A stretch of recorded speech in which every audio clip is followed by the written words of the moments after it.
தேர்தல் நெருக்கத்தில் மிக முக்கியமானதொரு காலகட்டத்தில் இந்த தொகுதியில்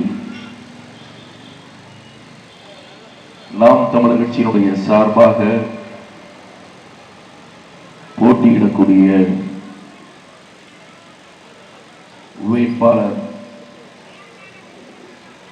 திருமுருகன் அவர்களை மக்களிடத்திலே அறிமுகம் செய்து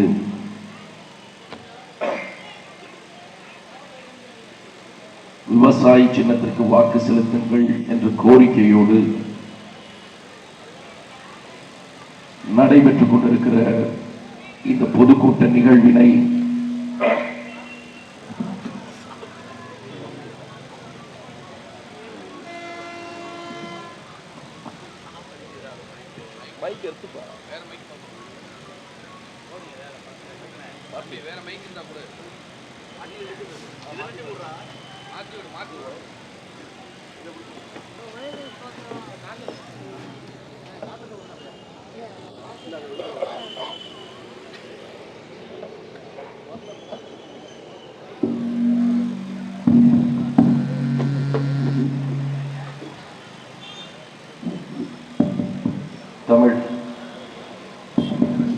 தமிழ்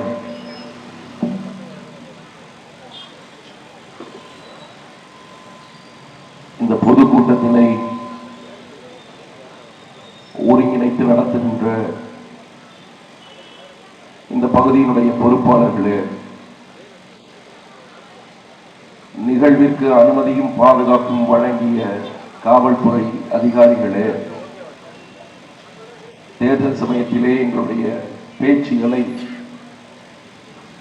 அடிவிரலாமல் குறிப்பிடுத்து அரசுக்கு அனுப்பி வைக்கும் அளப்பரிய பணியை செய்யும் காவல்துறை உளவுத்துறை அதிகாரிகளே, எங்களுடைய பேச்சை கேட்பதற்காக திரண்டு நிற்கின்ற மருங்குளம் பகுதியினுடைய தாய் தமிழ் உறவுகளே, ஒரத்தநாடு சட்டமன்ற தொகுதியினுடைய பொதுமக்களே, உங்கள் அனைவருக்கும் என் பணிவான வணக்கம்.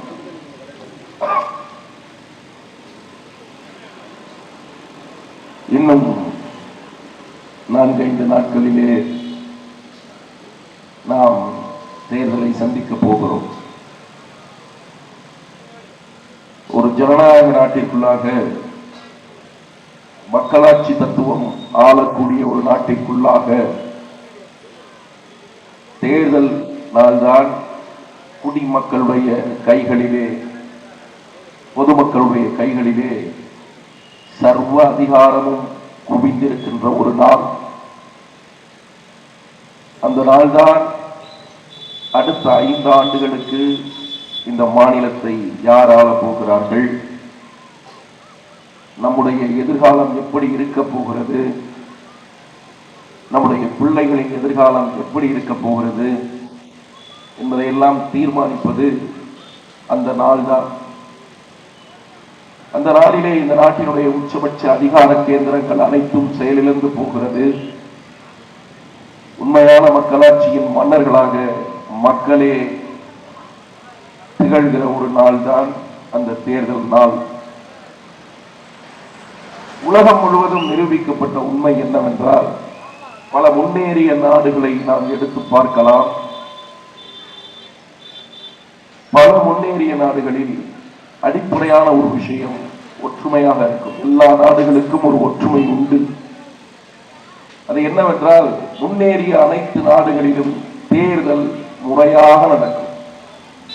எந்தவித குளறுபடியும் இல்லாமல், எந்தவித கேடுகளும் இல்லாமல், வாக்குக்கு ஓட்டுக்கு பணம் கொடுக்காமல், வாக்காளர்களுக்கு பரிசு பொருட்கள் கொடுக்காமல், லஞ்சம் கொடுத்து அவர்களுடைய ஓட்டை பிடுங்காமல், சர்வ சுதந்திரத்தோடு வாக்களிக்கக்கூடிய உரிமையை மக்களுக்கு கொடுத்து உலகின் வளர்ந்த நாடுகள் பலவும் தேர்தலை நடத்துகிறது. அப்படி தேர்தலை நடத்தக்கூடிய நாடுகளில் எல்லாம் மக்களுடைய வாழ்க்கை தரம் உயர்ந்திருக்கிறது. இதுதான் புள்ளி விவரங்கள் நமக்கு சொல்லக்கூடிய வேண்டிய செய்தி. ஏன் அப்படி நடக்கிறது என்றால், எந்த நாட்டிலே தேர்தல் முறையாக நடக்கிறதோ அந்த நாட்டிலே மதிப்பிற்குரிய பெருமக்களே அமையக்கூடிய அரசாங்கம் முறையான அரசாங்கமாக அமைகிறது. எந்த நாட்டிலே முறையான அரசாங்கம் அமைகிறதோ அந்த நாட்டிலே இயங்கக்கூடிய அரச நிர்வாகம் முறையாக இயங்குகிறது. எந்த நாட்டிலே அரசாங்கமும் அரச நிர்வாகமும் ஆளுங்கட்சியும் முறையாக இயங்குகிறதோ அந்த நாட்டிலே மக்களுடைய வாழ்க்கை தரம் தன்னியல்பிலேயே உயர்கிறது. இதுதான் உலகம் முழுவதும் நிரூபிக்கப்பட்ட உண்மை. ஆக ஒரு நாட்டிலே இயங்கக்கூடிய அமைப்பு முறை, அரச நிர்வாகங்கள் முறையாக நடக்க வேண்டும் என்றால், அதன் தொடர்ச்சியாக மக்களுடைய வாழ்க்கை தரம் முன்னேற வேண்டும் என்றால், அந்த நாட்டிலே தேர்தல் முறையாக நடக்க வேண்டும் என்பதுதான் அடிப்படையான விதி. இந்தியா எந்த அளவிற்கு தேர்தலை முறையாக நடத்துகிறது என்பதை நீங்கள் சிந்தித்து பார்க்க வேண்டும். இங்கே தமிழகத்திலே தேர்தலை அறிவித்திருக்கிறார்கள். தொடர்ச்சியாக பல நாட்களாக தேர்தல் ஆணையம், அதனுடைய அதிகாரிகள் களத்திலே வேலை செய்கிறார்கள். இந்த பறக்கும் படையினர் சாலைகளில் நின்று சோதனை கொள்கிறார்கள். ஆனால் இந்த தேர்தல் ஆணையத்துடைய பறக்கும் படையோ தேர்தல் ஆணையமோ உருப்படியாக எந்த வேலையையும் இவ்வளவு நாட்களாக செய்ததாக தெரியவில்லை. சாலைகளிலே நின்று போகிற வருகிற வாகனங்களை மறித்து ஒரு இடத்திலே பணம் இருக்கிறதா என்று சொல்லி சோதனையிடுகிறது. அப்படி ஏழை எளிய மக்கள் பணத்தை கொண்டு வந்தால் அந்த பணத்தை பிடுங்கி வைத்துக் கொள்கிறது தேர்தல் ஆணையம். தேர்தல் தேதி அறிவிக்கப்பட்ட அன்று மாலை ஒரு தக்காளி வியாபாரி தக்காளி வாங்குவதற்காக தக்காளியை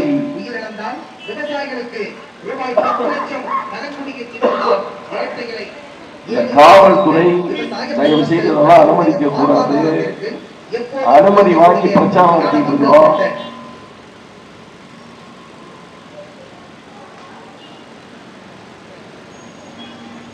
ஆக இந்த பறக்கும் படையானது, இந்த தேர்தல் ஆணையமானது எல்லளவும் கூட நேர்மையாக நடந்து கொள்ளவில்லை.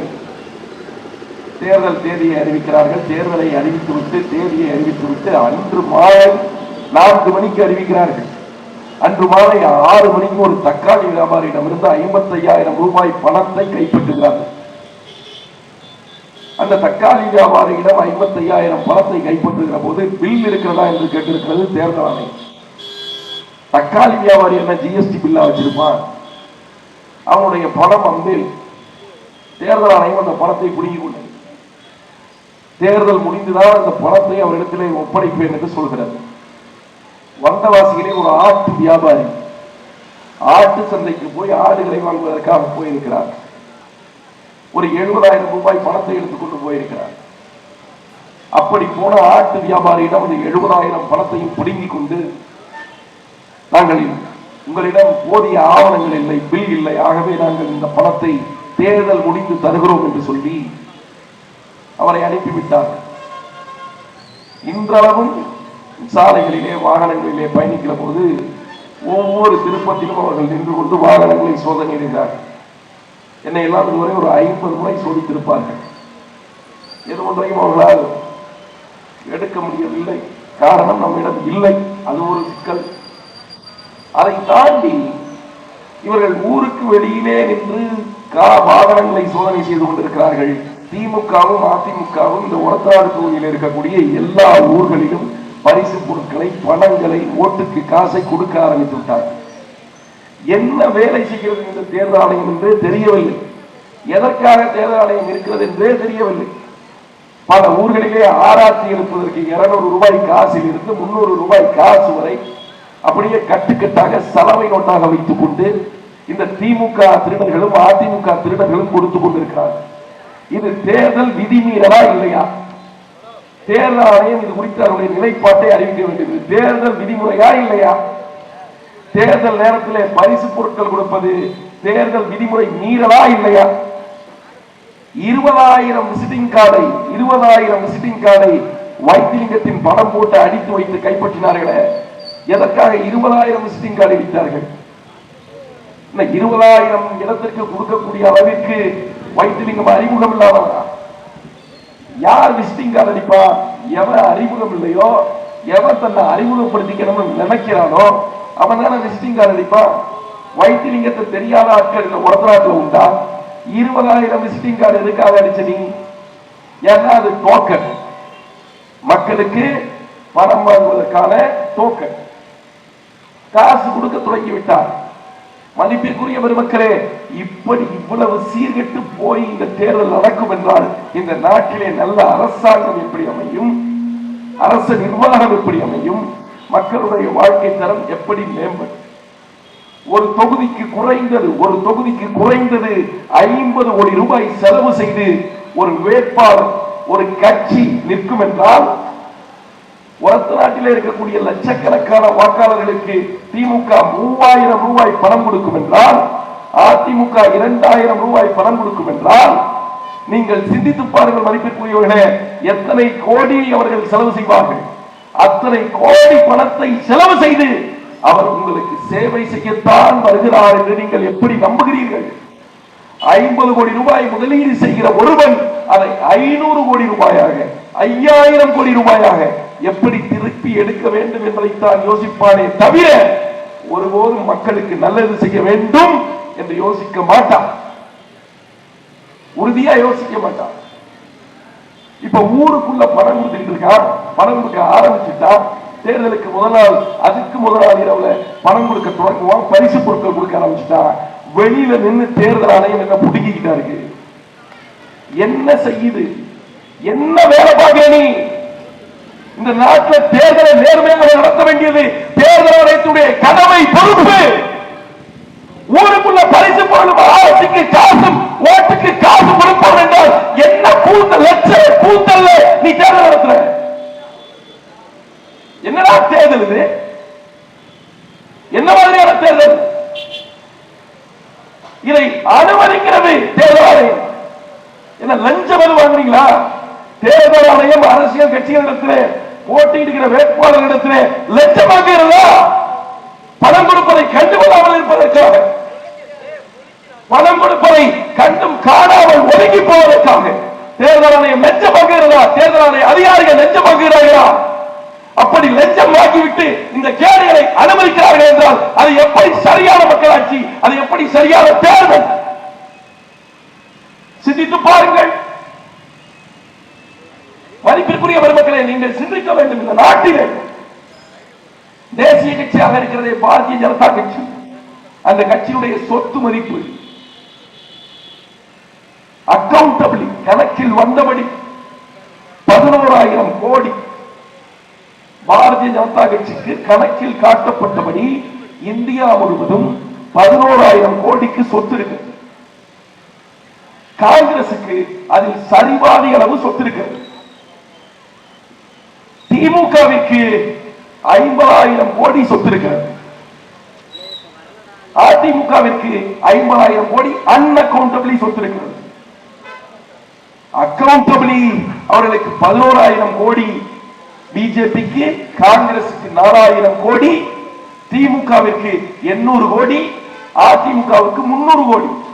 ஆனால் கணக்கில் வராத சொத்துக்களையும் சேர்த்து கணக்கிடுவோம் என்றால் பாஜகவினுடைய சொத்து மதிப்பு 1 லட்சம் கோடி, காங்கிரசுடைய சொத்து மதிப்பு 1 லட்சம் கோடி, திமுகவுடைய சொத்து மதிப்பு 50,000 கோடி, அதிமுகவுடைய சொத்து மதிப்பு 50,000 கோடி. இவ்வளவு பணத்தை வைத்துக் கொண்டு, இத்தனை ஆண்டு காலம் இந்த நாட்டை ஆண்ட அதிகாரத்தை வைத்துக் கொண்டு, இத்தனை ஆண்டு கால புகழ் வெளிச்சத்தை, ஊடக வெளிச்சத்தை, சமூக அந்தஸ்தை வைத்துக் கொண்டு அவர்கள் தேர்தலிலே போட்டியிடுகிறார்கள். அவர்களை எதிர்த்து இந்த களத்திலே நாம் தமிழர் போட்டியிடுகிறது. எங்களிடத்திலே இவ்வளவு லட்சக்கணக்கான கோடிகளோ 50,000 கணக்கான கோடிகளோ கிடையாது, உறுதியாக கிடையாது. இவர்களைப் போல புகழ் வெளிச்சமோ, இவர்களைப் போல அதிகார பலமோ, இவர்களைப் போல ஊடக வெளிச்சமோ இவர்களைப் போல சமூக அந்தஸ்தோ நாம் தமிழருக்கு கிடையாது. ஆனாலும் ஒரு ஜனநாயக நாட்டிற்குள்ளாக புதிய ஒரு மாற்றத்தை கொண்டு வர வேண்டும் என்றால் புதிதாக ஒரு கட்சி உதயமாகி அந்த கட்சி தேர்தலிலே போட்டியிட வேண்டும். எங்களை போன்று உண்மையாக நேர்மையாக கொள்கையை மட்டும் கொண்டிருக்கிற கட்சிகள், நேர்மையை மட்டும் கை கொண்டிருக்கிற கட்சிகள், தத்துவத்தை மட்டும் மூலதனமாக வைத்து மக்களின் தலையெழுத்தை மாற்றிவிட வேண்டும் என்று நினைக்கிற கட்சிகள், இந்த மண்ணிற்காகவும் மக்களுக்காகவும் மிக சிறந்த திட்டங்களை வைத்திருக்கிற கட்சிகள், இந்த கட்சிகள் எல்லாம் தேர்தலிலே இந்த கயவர்களோடு திருடர்களோடு போட்டியிட வேண்டும். நீங்கள் சிந்தித்து பார்க்க வேண்டும். 1,00,000 கோடி கொண்டவனோடு 50,000 கோடி கொண்டவனோடு தெருக்கோடிகளில் இருக்கிற பாமரர்களுடைய பிள்ளைகளான நாங்களும் போட்டி போட வேண்டும் என்றால் களம், போட்டி போடுகிற களம் சமமானதாக இருக்க வேண்டும், சம வாய்ப்புகளை வழங்குவதாக இருக்க வேண்டும். அப்படி தேர்தல் களம் அமையும் என்றாலே அங்கே அமையக்கூடிய வெற்றி மக்களுக்கான வெற்றியாக இருக்கும். அப்படி நடக்கிற தேர்தல் நேர்மையான தேர்தலாக இருக்கும். பணம் வைத்திருக்கிறவன் பணத்தை கொடுத்து வெல்வான் என்றால், பணம் வைத்திருக்கிறவன் பரிசை பொருட்களை கொடுத்து வெல்வான் என்றால், பணம் வைத்திருக்கிறவன் தன்னுடைய பணபலத்தின் மூலமாக மக்களிடம் வாக்குக்கு காசு கொடுத்து மக்களை மறிமயக்கி தேர்தல் நேரத்திலே வாக்கை பெறுவான் என்றால், அதை ஒரு தேர்தலை நடத்துகிற தேர்தல் ஆணையம் வேடிக்கை பார்க்கின்றால் அது எப்படி சரி? அது எப்படி முறையானது? அப்ப என்ன? பணம் இல்லாதவன் இந்த நாட்டிலே அரசியல் செய்யக்கூடாது என்கிற அந்த எண்ணம் தானே. அப்படி பார்த்தால் இந்த நாட்டிலே பெரும்பான்மையான மக்கள் நடுத்தர மக்கள், நடுத்தரத்திற்கு கீழே இருக்கிற விளிம்பு நிலை மக்கள், இந்த மக்களிடத்திலே பணமில்லை. ஆனால் இந்த மக்களிடத்திலே இருந்து எடுத்து வந்து இந்த மக்களுக்காக அரசியல் செய்ய ஒருவன் களம் காண்பான் என்றால், கட்சி தொடங்குவான் என்றால், தேர்தலிலே போட்டியிடுவான் என்றால் பணம் இல்லை என்கிற ஒரே காரணத்தினாலே, வேட்பாளர் பொதுமக்களுக்கு கொடுப்பதற்கு பணம் இல்லை என்கிற ஒரே காரணத்தினாலே மதிப்புக்குரியவர்களே, அவர்களிடத்திலே ஒரு புதிய சித்தாந்தமும் ஒரு புதிய கட்சியும் ஒரு புதிய கொள்கையும் தோற்று போகிற வாய்ப்பை இந்த ஜனநாயக அமைப்பு முறை ஏற்படுத்தும் என்றால், தேர்தல் களம் ஏற்படுத்தும் என்றால் இது சரியானதுதானா என்பதை எங்களுடைய மக்கள் சிந்தித்து பார்க்க வேண்டும். இந்த நாட்டிலே அரசியல் என்பது எவன் அப்பன் வீட்டு சொத்துமல்ல, எவனுக்கும் பட்டா ஓட்டு எழுதி கொடுக்கப்பட்டதல்ல. அது உழைக்கிற மக்களுடைய உரிமைக்கானது. அது பாதிக்கப்பட்டு ஒடுக்கப்பட்டு கிடக்கிறவருடைய ஜனநாயக மாண்பு, அடிப்படை உரிமை. எப்படா இவ்வளவு கேடுகள் நிறைந்து கண்முன்னே இவ்வளவு கேடுகள் நடக்கக்கூடிய ஒரு சமூகத்தில் எப்படா உண்மையும் நேர்மையும் உயிர் பெற்று எப்படி நடக்கும்? இது சரிதானா? சிந்தித்து பாருங்க. இந்த நாடு எவ்வளவு சீர்கெட்டு போய்விட்டது, எவ்வளவு நீங்கள் பார்க்கிறீர்கள் தானே உங்கள் கண்முன்னே. நான் வருகிற வழியிலே பார்க்கிறேன். இங்கிருந்து ஒரு 500 மீட்டர் தூரத்தில் இதே சாலையில் கூட்டமாக நிற்கிறார்கள் ஆண்கள், பெண்கள். நான் ஏதோ ஒரு விபத்துன்னு நினைச்சேன். நான் ஏதோ யாரோ கீழே விழுந்துட்டாங்க அதனால ரோட்ல ஆண்கள் எல்லாம் கூட்டமா நிற்கிறாங்கன்னு நினைச்சேன். இல்ல ஏதோ ஒரு திருவிழா போல இருக்குன்னு நினைச்சேன். பார்த்தா சாராய கடையை திறந்து விட்டு, அதுவும் சாலையை ஒட்டி சாராய கடையை வைத்து சாலையின் இரு மருங்கிலும் இருசக்கர வாகனத்தை நிறுத்திவிட்டு குடிகாரர்கள், பிடிக்கக்கூடியவர்கள் சாலையில் இங்கும் அங்கும் சென்று வருகிறார்கள். எத்தனை விபத்துகள் இதுவரை நடந்திருக்கும் அந்த சாலையில்? அந்த சாலையில எத்தனை விபத்துகள் வந்திருக்கும்? ஈமுப்பது போல சாராய கடைகளை முக்கிய வைத்திருக்கிறது ஒரு அரசாங்கம், ஈமை மொய்ப்பது போல. இதற்கு எதற்காக ஒரு அரசாங்கம்?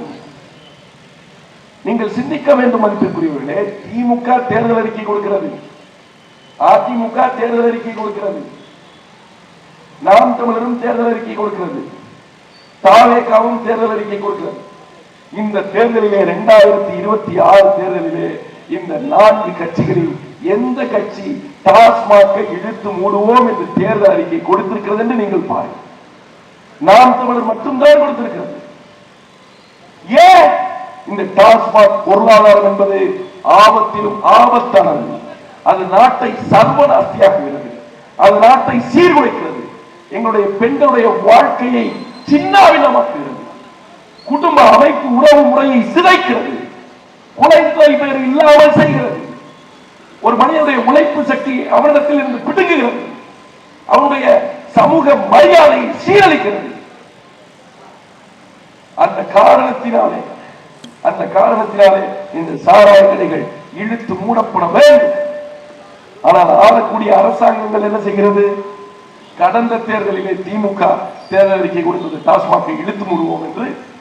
அதிமுக கடந்த தேர்தல்களிலே நாங்கள் ஆட்சிக்கு வந்தால் படிப்படியாக சாராய கடையை இழுத்து மூடுவோம் என்று தேர்தல் அறிக்கை கொடுத்தது. திமுக அதிமுக என்ற இரு பெரும் கட்சிகளோடு கூட்டணியில் இருக்கக்கூடிய விசிக போன்ற கட்சிகள் மது ஒழிப்பு மாநாடு நடத்துகிறார்கள். பாமக போன்ற கட்சிகள் நாங்கள் ஆட்சிக்கு வந்தால் எங்களுடைய முதல் கையெழுத்து சாராயத்துக்கு எதிராக இருக்கும் என்றார்கள், டாஸ்மாகை இழுத்து மூடுவோம் என்றார்கள். ஆனால் நீங்கள் சிந்தித்து பார்க்க வேண்டும், தமிழ்நாட்டிலே இந்த 4 கட்சிகள் தான் கூட்டணியில் எதிர்கட்சியாகவும் இருக்கிறது, ஆளுங்கட்சியாகவும் இருக்கிறது. திமுகவை விட்டால் அதிமுக, அதிமுகவை விட்டால் திமுக. விசிக ஒன்று திமுகவோடு இருக்கும், இல்ல அதிமுகவோடு இருக்கும். பாமக ஒன்று திமுகவோடு இருக்கும், இல்லை அதிமுகவோடு இருக்கும். இந்த 4 கட்சிகளும் தமிழகத்துடைய ஆட்சி அதிகாரத்தை பல்லாண்டு காலமாக ருசித்துக் கொண்டிருக்கிறார்கள். இந்த 4 கட்சியுடைய கைகளிலே தான் அதிகாரம் குவிந்து கிடக்கிறது. இவர்கள் தான் சொல்கிறார்கள் டாஸ்மாகை மூடுவோம் என்று. இத்தனைக்கும் கடந்த ஆட்சியிலே எடப்பாடி பழனிசாமியுடைய ஆட்சியிலே இதே திமுகவிலே நாடாளுமன்ற உறுப்பினர் மதிப்பிற்குரிய பெருமகள் கனிமொழி அவர்கள் பேசினார்கள். ஸ்டாலினுடைய அன்பு தங்கை கனிமொழி சொன்னார். என்ன சொன்னார்? எடப்பாடி பழனிசாமியுடைய அரசாங்கம் டாஸ்மாக் கடைகளை இழுத்து மூட வேண்டும் என்று சொன்னார். என்ன காரணம் சொன்னார்? ஏனென்றால் மதிப்பிற்குரியவர்களே, தமிழ்நாட்டிலே இளம் விதவைகள் அதிகமாகிவிட்டார்கள். அந்த பெண்களுடைய கணவன்மார்கள் சாராயத்தை குடித்துவிட்டு செத்து போகிறார்கள். அவர்கள் நிர்கதியாக நடுத்தருவில் இருக்கிறார்கள். குடும்ப பிரச்சனைகள், டொமஸ்டிக் வயலன்ஸ் தமிழ்நாட்டில் அதிகமாகிவிட்டது. சாராயம் குடித்த ஆண்கள் அணிதினமும் பெண்களை போட்டு அடிக்கிறார்கள். குடும்ப சண்டை நடக்கிறது. பெண்களாலே அரிசி வாங்க முடியவில்லை. உழைத்துக் கொண்டு வருகிற சம்பாத்தியத்தை எல்லாம் கணவன்மார் டாஸ்மாக் கடைகளிலே கொண்டு போய் செலவழித்து விடுகிறார். ஒரு புடவை வாங்க முடியவில்லை. தமிழகம் அந்த அளவிலே சீர்கெட்டு கிடக்கிறது என்று சொல்லி டாஸ்மாக் கடைகளை இழுத்து மூட வேண்டும் என்று தொடர்ச்சியாக பேசியவர் கனிமொழி. யாருடைய ஆட்சி காலத்தில்? எடப்பாடி பழனிசாமியுடைய ஆட்சி காலத்தில். அதன் பிறகு யாருடைய ஆட்சி வந்தது? இதே திமுகவுடைய ஆட்சி, முதலமைச்சர் ஸ்டாலின் அவருடைய ஆட்சி. எடப்பாடி பழனிசாமியை பார்த்து கேட்ட இதே கனிமொழி தன்னுடைய அண்ணன் ஸ்டாலினை பார்த்து, நம்முடைய ஆட்சி தானே நடக்கிறது, டாஸ்மாக்குகள் திறந்திருக்கிறது, மேற்கொண்டு இளம் விதவைகள் அதிகமாகிறார்களே, மேற்கொண்டு டொமஸ்டிக் வயலன்ஸ் குடும்ப பிரச்சனைகள் அதிகமாகிறது, மேற்கொண்டு பெண்கள் பாதிக்கப்படுகிறார்கள், ஆகையினாலே நாம் டாஸ்மாகை இழுத்து மூடுவோம் என்று அவருடைய அண்ணனிடத்திலே சொல்லியிருப்பார் என்றால் தாராளமாக டாஸ்மாகை இழுத்து மூடியிருக்கலாம் தானே. டாஸ்மாக் தமிழ்நாட்டிலே என்ன மத்திய அரசு நடத்துகிறது, ஒன்றிய அரசு நடத்துகிறது? அல்ல அமெரிக்காக்காரனா டாஸ்மாகை சாராயங்களை தமிழ்நாட்டிலே நடத்துகிறார்? இந்த டாஸ்மாகை மூடுவதா அல்லது நடத்துவதா என்று தீர்மானிப்பது யார்? அரசாங்கம் தானே. தமிழ்நாட்டில் இருக்கிற டாஸ்மாக் கடைகளை சரிபாதியாக குறைக்க முடியும் என்றால், இழுத்து மூட முடியும் என்றால், அது சாத்தியப்படக்கூடிய ஒரே இடம் மாநில அரசு தானே, முதலமைச்சர் தானே. அவருடைய கையெழுத்திலே டாஸ்மாக் கடைகளை இழுத்து மூடலாம் தானே. எதிர்கட்சியாக இருக்கிற ஒரு டாஸ்மாக் கடைகளை இழுத்து மூட வேண்டும் என்று பேசிய கனிமொழி, எதிர்கட்சியாக இருக்கிற போது தன் வீட்டு வாசலிலே கருப்பு கொடியை ஏந்தி வைத்து டாஸ்மாக் கடைகளை எடப்பாடி பழனிசாமியுடைய அரசாங்கம் மூட வேண்டும் என்று பேசிய இதே ஸ்டாலின் ஆட்சிக்கு வந்த பிறகு அந்த கடைகளை திறந்து வைத்து வருமானம் பார்ப்பதனுடைய காரணம் என்ன? காரணம் என்ன? மதிப்பிற்குரியவர்களே, நாம் நினைப்பது போல அல்ல டாஸ்மாக் பிரச்சனை. அது பூதாகரமானது. அது ஒட்டுமொத்த சமூகத்தையும் மொத்தமாக சீரழிக்கிறது. நீங்கள் சிந்தித்து பார்க்க வேண்டும். போன வருடம் தமிழ்நாட்டினுடைய அரசினுடைய புள்ளி விவர கணக்கின்படி தமிழ்நாட்டிலே 52,000 கோடி ரூபாய்க்கு சாராயம் விற்பனையாகியிருக்கிறது. 52,000 கோடி ரூபாய். இது 2006 வெறும் 6,000 கோடி ரூபாய்க்கு விற்பனையான சாராயம் 2026 52,000 கோடிக்கு விற்பனையாகிறது. கிட்டத்தட்ட 8 to 9 மடங்கு வளர்ந்திருக்கிறது சாராய வளர்ச்சி. சாராய விற்பனை 9 மடங்கு வளர்ந்திருக்கிறது. இந்த 2006 2026 வரை வேலைக்கு போகிற நீங்கள், கூலிக்கு வேலைக்கு போகிற உங்களுடைய சம்பளம் இதே 8 மடங்கு 9 மடங்கு உயர்ந்திருக்கிறதா என்பதை நீங்கள் சிந்தித்து பார்க்க வேண்டும். அப்ப என்ன, அந்த அளவிற்கு சாராய விற்பனையிலே அரசாங்கம் தீவிரம் காட்டியிருக்கிறது. இந்த திமுக அரசாங்கமும் அதிமுக அரசாங்கமும் தீவிரம் காட்டுறதுன்னா எப்படி, ஒண்ணு குடிக்கிறவனை அதிகமா குடிக்க வைக்கணும், அப்படி இல்லைன்னா புதிய குடிகாரர்களை உருவாக்கும். அப்படி உருவாக்குறாங்க 6000 கோடியிலிருந்து 52,000 கோடி சம்பாதிக்க முடியும். அப்ப இந்த அரசாங்கம் என்ன பண்ணிருக்கு, ஏற்கனவே குடிச்சு கட்டு போய் சீரழிஞ்சவனை மேற்கொண்டு குடிக்க வச்சு, ஒரு குவார்டர் குடிக்கிறவனை ஒரு ஃபுல்லு குடிக்க வச்சு சாகடிச்சிருக்குது. குடி வேண்டாம்னு போதிக்க வேண்டிய ஒரு அரசாங்கமே டாஸ்மாக் கடைகளை திறந்து வைத்து புதியவர்களை குடிக்க செய்து வருமானத்தை ஏற்றிருக்கிறது. உங்களுக்கு தெரியுமா, இன்னைக்கு தேதியில தமிழ்நாட்டில் டாஸ்மாகோட ஒரு நாள் வருமானம் கிட்டத்தட்ட 150 to 170 கோடி. ஒரு நாளைக்கு 170 கோடி ரூபாய்க்கு தமிழ்நாடு அரசாங்கம் டாஸ்மாகளிலே சாராயம் இருக்கிறது. கடந்த பொங்கலுக்கு இதே டாஸ்மாகிலே 725 கோடி ரூபாய்க்கு சாராயம் விட்டிருக்கிறார். கடந்த தீபாவளிக்கு இதே டாஸ்மாகிலே 790 கோடி ரூபாய்க்கு சாராயம் விட்டிருக்கிறார்கள். பாருங்க எவ்வளவு பெரிய அளவு, பாருங்க 790 கோடினா எவ்வளவு பெரிய தொகை பாருங்க. ஒரு நாள்ல தமிழ்நாடு முழுவதும் சராசரியா ஒரு நாளைக்கு 150 to 170 கோடி ரூபாய்க்கு சாராயம் விற்கிறது தமிழ்நாடு அரசாங்கம். எங்கிருந்து 6000 கோடியிலிருந்து 52,000 கோடிக்கு ஏறி வந்திருக்காங்க. என்ன பண்ணுவா, டாஸ்மாக்ல டார்கெட் வச்சு சாராயம் விற்கிறது. பொங்கலுக்கும் தீபாவளிக்கும் டாஸ்மாக்ல வேலை பார்க்கக்கூடிய டாஸ்மாக் கடைக்காரனை நிர்பந்திச்சு நீ சாராயம் வித்துதான் ஆகணும், இந்த தொகைக்கு வித்துதான் ஆகணும்னு அவனை தீவிரமா அழுத்தி அவனை விற்க வைக்கிறது. அப்படி அவன் விற்கலன்னா அவனுக்கு மெமோ கொடுக்கும். ஒருவேளை டாஸ்மாக்ல விற்பனை குறைஞ்சா, சாராயம் வாங்குற விற்பனை குறைஞ்சா மாவட்ட கலெக்டரை கூப்பிட்டு அந்த அமைச்சர் கத்துவம், கலெக்டருக்கு என்ன சாராயம் விற்கிறதா வேலை, தெரிஞ்சு பாருங்க. அப்போ தொடர்ச்சியாக சாராய விற்பனை நடத்தி கொண்டே இருக்கிறது. இப்போ இதனால மட்டும்தான் அரசாங்கம் சாராய விற்பனை நடத்துதா? 52,000 கோடி இருக்கு, 52,000 கோடி வருடத்திற்கு வரக்கூடிய வருமானம். இந்த வருமானம் மதிப்பிற்குரியவர்களே SOTR அப்படின்னு சொல்லக்கூடிய ஸ்டேட் ஓன் டாக்ஸ் ரெவென்யூ, மாநிலத்துடைய சொந்த வரி வருவாய்கள் கிட்டத்தட்ட 30%. அது இருக்கிறதுலே மிகப்பெரிய தொகை. இந்த 30% காசை வைத்துதான் தமிழ்நாடு அரசாங்கம் தன்னுடைய அரசாங்கத்தை நடத்தி கொண்டிருக்கிறது. தமிழ்நாடு அரசாங்கத்தினுடைய பிரதான வருவாயே, மிக முக்கியமான வருவாயே சாராய வருவாய் தான். அது அரசாங்கமே ஒத்துக்கொண்டது, பொய் சொல்லல. உங்க கைகளில் செல்போன் தான், நீங்களே அதை சோதிச்சு பார்த்துக்கலாம், செக் பண்ணிக்கலாம். எல்லா கைகளிலும் இணையதளம் இருக்கு. SOTRல லிக்கர் இன்கம் ஒரு மாநிலத்திற்கு 30%, 30% தமிழ்நாட்டுக்கு. அப்ப என்ன, சாராயத்தை வித்து பொருளாதாரத்தை ஈட்டக்கூடிய பொருளாதார கொள்கை தான் தமிழ்நாட்டு அரசாங்கத்துக்கு இருக்கு. இப்போ இந்த 52,000 கோடி மட்டும் தான் அவனுக்கு லாபமான கிடையாது. அதை தாண்டி தமிழ்நாட்டில் 11 சாராய ஆலைகள் இருக்கு. இந்த 11 சாராய ஆலைகளும் திமுக அதிமுகவினுடைய MLA-க்களிடத்திலே, மந்திரிமார்களிடத்திலே, அவருடைய பினாமிகளிடத்திலே இருக்கிறது. TR பாலுவுக்கு வடசேரி பக்கத்திலே சாராய ஆலை இருக்கு, ஜெகத்ரட்சகனுக்கு சாராய ஆலை இருக்கிறது, அதிமுகவினுடைய பல முக்கிய அமைச்சர்களுக்கு சாராய ஆலை இருக்கிறது. இந்த சாராய ஆலையை ஒருபோதும் இழுத்து மூட இந்த அரசாங்கங்கள் முயற்சி செய்யாது. ஏனென்றால் இந்த சாராய ஆலையிலிருந்துதான் நீங்கள் பார்க்கக்கூடிய இந்த டாஸ்மாக்களுக்கு சாராயம் வருகிறது. அப்போ சாராயம் விற்கக்கூடிய டாஸ்மாக்கு 52,000 கோடி லாபம் அப்படின்னா, சாராயத்தை தயாரிக்கக்கூடிய மதிப்பிற்குரியவர்களை தயாரிக்கக்கூடிய தொழிற்சாலைகளுக்கு எத்தனை லட்சம் கோடி லாபம் வரும் என்று நீங்கள் சிந்தித்து பாருங்கள். அந்த தொழிற்சாலைகள் யாருடைய கட்டுப்பாட்டிலே இருக்கிறது? யாருக்கு சொந்தமானது? அரசியல்வாதிகளுக்கு சொந்தமானது. அந்த அரசியல்வாதிகள் ஒவ்வொரு ஆயிரம் லட்சம் கோடி கணக்கான ரூபாயை இந்த சாராயத்திலே வருமானமாக பார்க்கிறார்கள். ஆக அரசியல் வருமானம் அந்த காசை வைத்துத்தான் சாராயத்தை உற்பத்தி செய்து தயாரித்து வரக்கூடிய அந்த காசை வைத்துதான் இவர்கள் இந்த தேர்தலிலே மக்களுக்கு இலவசங்கள் கொடுக்கிறார்கள். இன்னும் சில பரிசு பொருட்கள் கொடுக்கிறார்கள். இந்த நாட்டினுடைய நீங்கள் கைகளிலே வாங்குகிறீர்களே காசு, ஓட்டுக்கு வாங்குகிற காசு, அது வேற எந்த காசும் இல்ல. உங்க வீட்டுல இருக்க அண்ணன் தம்பி, சித்தப்பன் பெரியப்ப, மாமன் வச்ச குடிச்சு செத்து போனாரே குடலி, அவனோட காசு தான் அந்த காசு. அது பாவ காசு, அது பாவ காசு. அந்த காசு தான் உங்கள் கைகளுக்கு வருகிறது.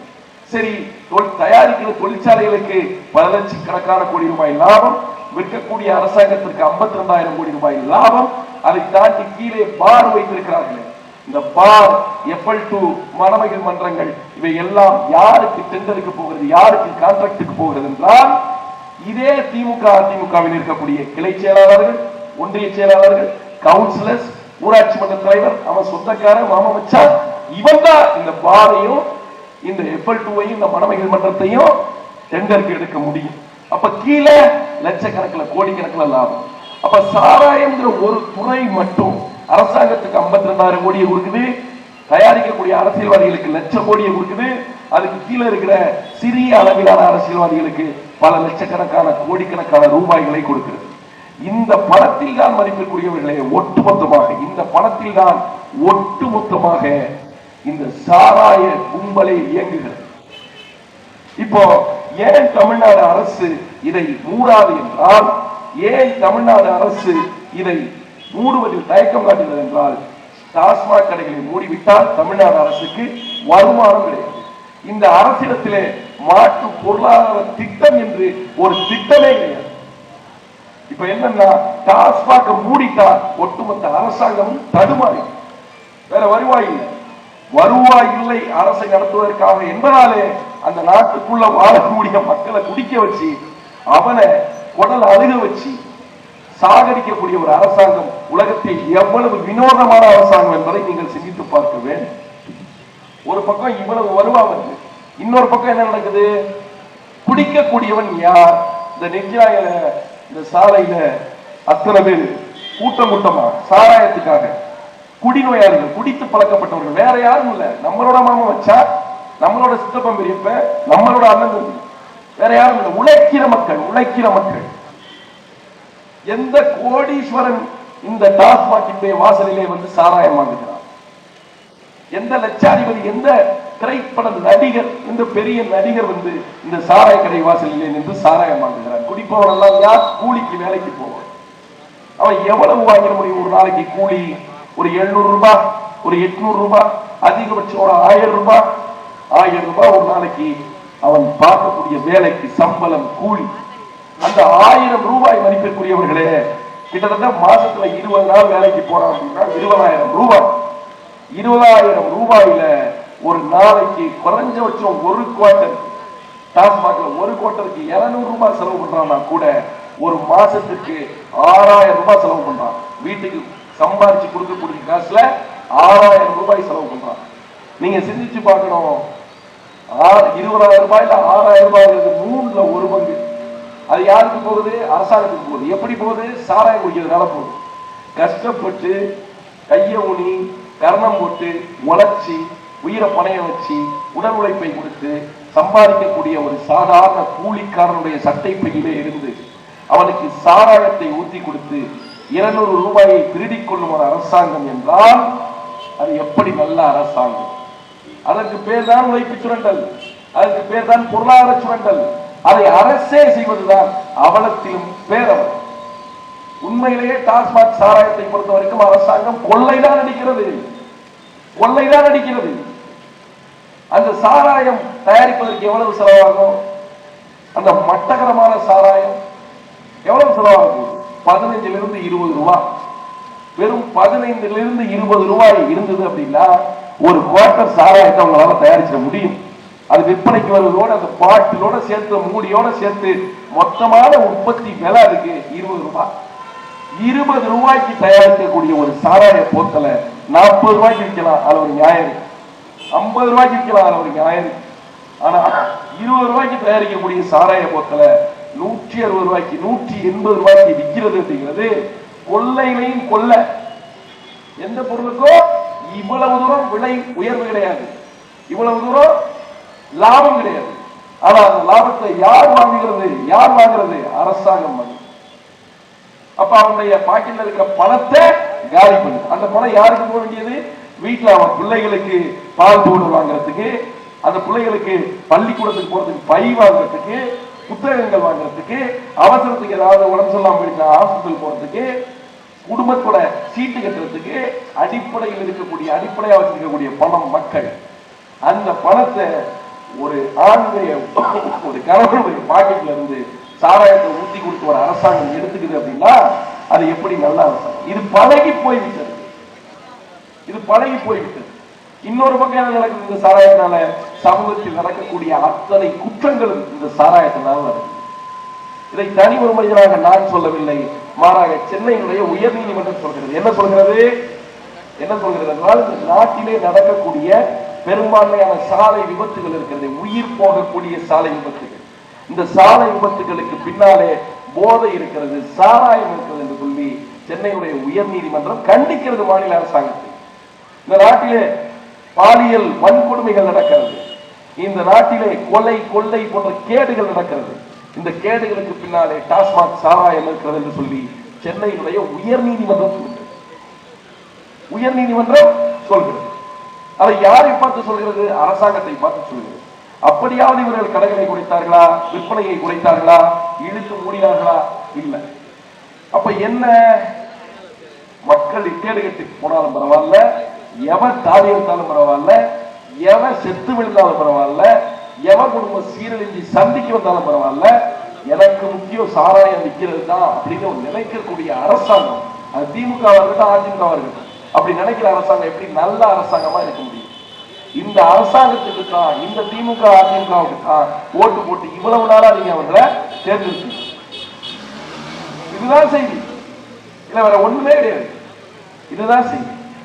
இப்படி சாராயத்தை ஊற்றி கொடுத்து பெண்களுடைய வாழ்க்கையை சீரழிக்கக்கூடிய இந்த அரசாங்கம் தான் மதிப்பிற்குரியவர்களே.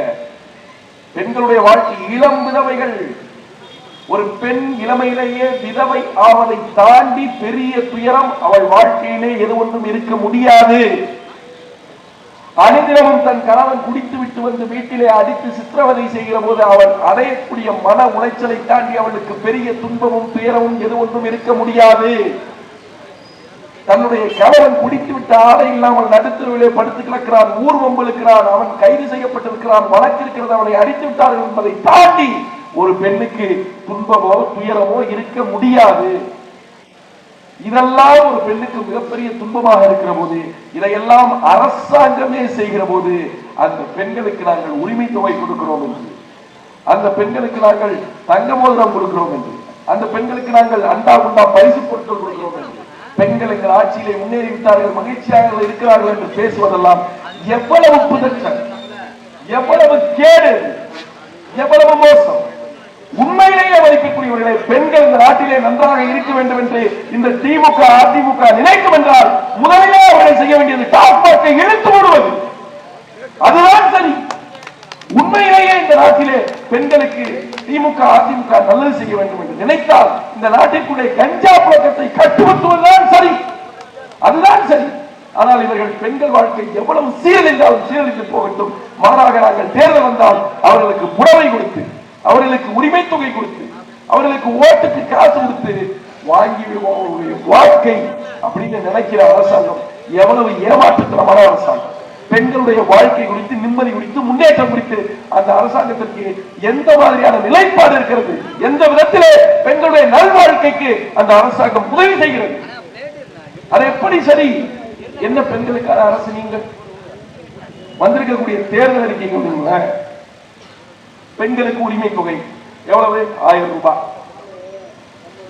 இன்னொருத்தவரே பெண்களுக்கு உரிமை தொகை எவ்வளவு? 2000 ரூபாய். இன்னொருத்தவரே 2500 ரூபாய். பெண்களுக்கு இலவச பேருந்து பயணம். இவரே பெண்களுக்கும் ஆண்களுக்கும் இலவச பேருந்து பயணம். புதிதாக தாவேகா வந்தவர் பெண்களுக்கும் ஆண்களுக்கும் இலவச பேருந்து பயணம், தமிழ்நாடு முழுக்க இலவச பேருந்து பயணம்.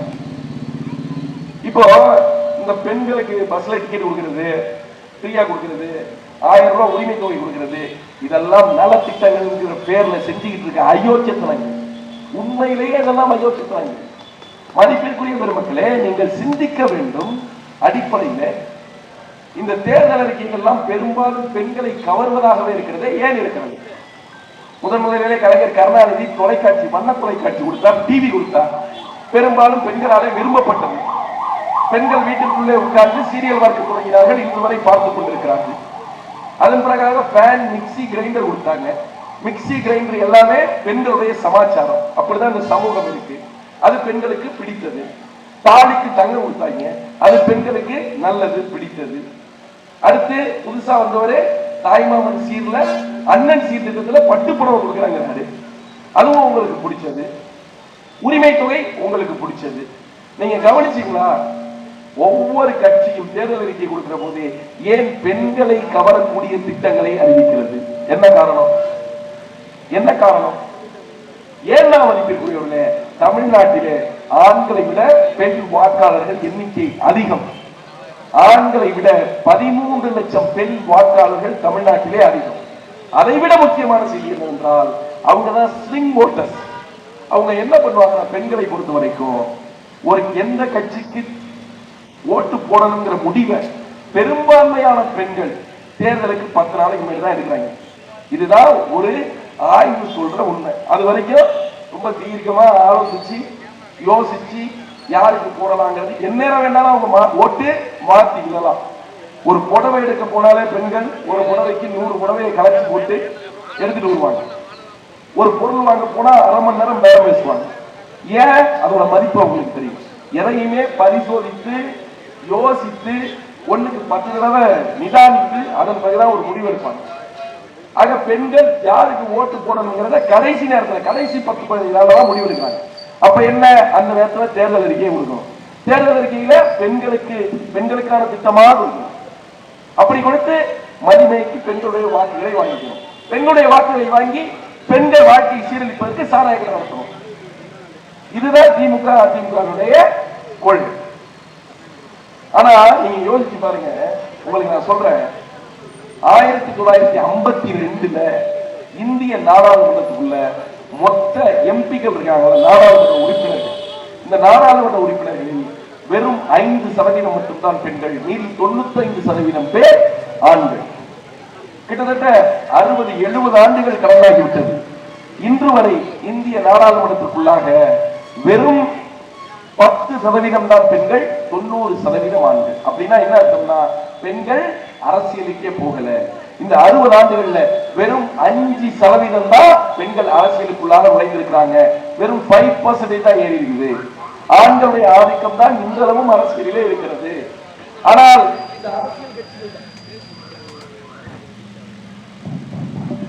இந்த அரசியல் கட்சிகள் தான் பெண்ணுரிமை பேசுகிறார்கள், பெண்ணிய சமத்துவம் பேசுகிறார்கள், பெண்களுக்கு நாங்கள் தான் சொத்துரிமை கொடுத்தோம் என்று பேசுகிறார்கள், பெண் கல்வியில் நாங்கள் தான் அவர்களை முன்னேற்றினோம் என்று பேசுகிறார்கள்.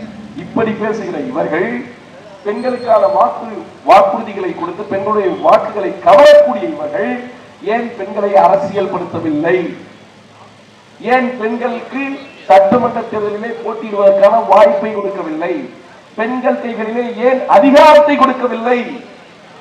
உன் அக்காவோ என் அக்காவோ, உன் தங்கையோ என் தங்கையோ, உன் அம்மாவோ என் அம்மாவோ ஒரு சட்டமன்ற தொகுதியை ஆள்வதில் என்ன பிரச்சனை?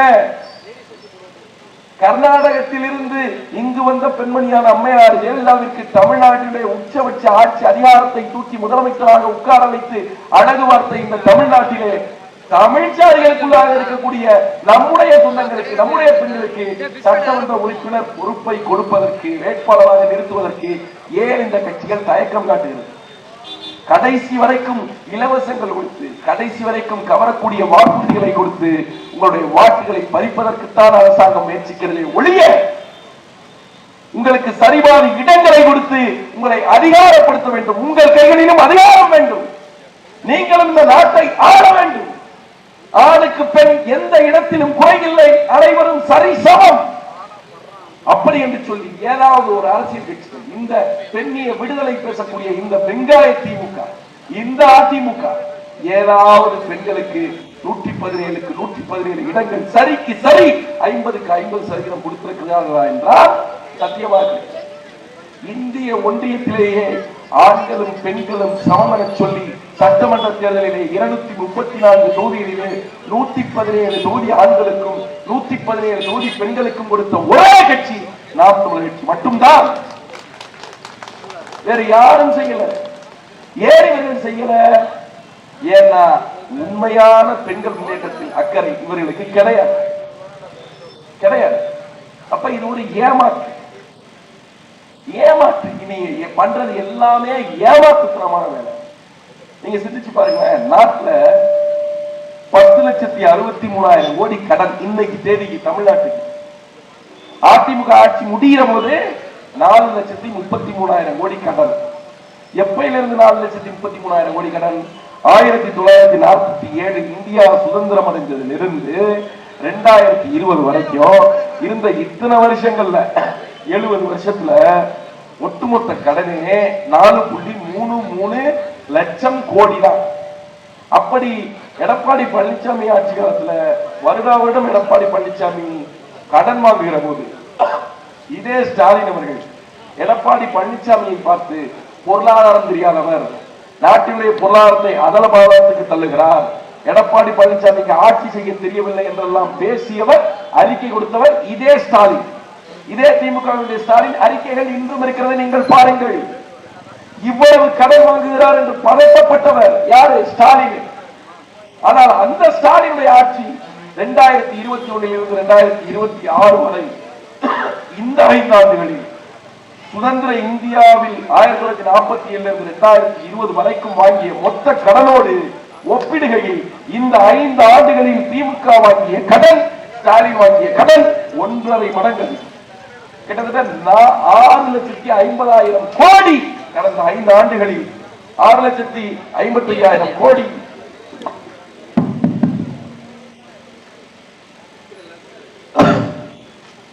$6,50,000 கோடி கடந்த 9 ஆண்டுகளில்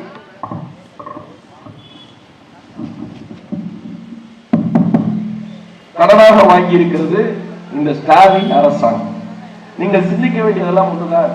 எடப்பாடி பழனிசாமி அவர்கள் கடன் வாங்குகிற போது இந்த கடன் அவர் வாங்கக்கூடாது, நாட்டினுடைய பொருளாதாரத்தை பால்படித்துவிடும், சீரழித்துவிடும், கடன் சுமையை தூக்கி இந்த நாட்டு குடிமக்கள் தலையிலே வைக்கிறார் எடப்பாடி பழனிசாமி என்று குற்றம் சாட்டிய ஸ்டாலின் என்ன வெங்காயத்திற்கு அடுத்த 5 ஆண்டுகளுக்குள்ளாக சுதந்திர இந்தியாவில் இதுவரை இல்லாத அளவிற்கு கடன் வாங்கி இருக்கிறாரே. ஏன் வாங்கி இருக்கிறார்? அந்த கடனை வாங்கி அவர் என்ன செய்தார்? மதிப்பிற்குரிய பெருமக்களே, ஒரு அரசாங்கம் எப்படி இயங்குகிறது, ஒரு மாநில அரசாங்கத்திற்கு எப்படி வருவாய் வருகிறது என்று அடிப்படையில் நம்முடைய மக்கள் தெரிந்து கொள்ள வேண்டும். அதை தெரிந்து கொண்டால் பாதி பிரச்சனை முடிந்துவிடும். பாதி விடயங்கள் எது பொய் எது உண்மை என்று உங்களுக்கு தெரிந்துவிடும். ஒரு மாநில அரசாங்கம் இருக்கிறது. இப்ப தமிழ்நாடு இருக்கிறது. தமிழ்நாட்டுக்கு கவர்மெண்ட்ல வேலை பார்க்கக்கூடிய அரசு ஊழியர்களுக்கு சம்பளம் போடணும், இந்த சாலையை பராமரிக்கணும், ஏதாவது கட்டடங்கள் கட்டணும், பள்ளிக்கூடங்கள் கட்டணும், இதுக்கெல்லாம் காசு இங்கிருந்து வருது. ஒன்றிய அரசாங்கம் இருக்கிறது, இந்திய அரசாங்கம். இந்திய அரசாங்கத்திடம் ரூபாய் அச்சடிக்கிற உரிமை இருக்கிறது. தமிழ்நாட்டு அரசாங்கத்திடம் அந்த உரிமை கூட கிடையாது. தமிழ்நாட்டு அரசாங்கம் ரூபாயை அச்சடிக்க முடியாது. அப்படியே ஒரு வாய்ப்பு இருந்தாலும் இவர்கள் நினைப்பது போலெல்லாம் அச்சடித்துக் கொள்ள முடியாது. அது நாட்டினுடைய பொருளாதாரப்படி, பணவீக்கப்படி, மதிப்பீடுபடி, டொமஸ்டிக் பாயிண்ட்ஸ் படி இதெல்லாம் பார்த்துதான் ஒரு நாட்டுக்குள்ளாக பணம் புழக்கம் இருக்கும். அப்போ மாநில அரசாங்கத்துக்கு, தமிழ்நாட்டு அரசாங்கத்துக்கு பணம் அச்சடிக்கிற உரிமை இல்லை. ஆனால் வருமானம் வருகிறது. எங்கிருந்து வருகிறது? மாநில அரசாங்கத்திற்கு வருமானம் என்பது primary source of income for a state, for a governance.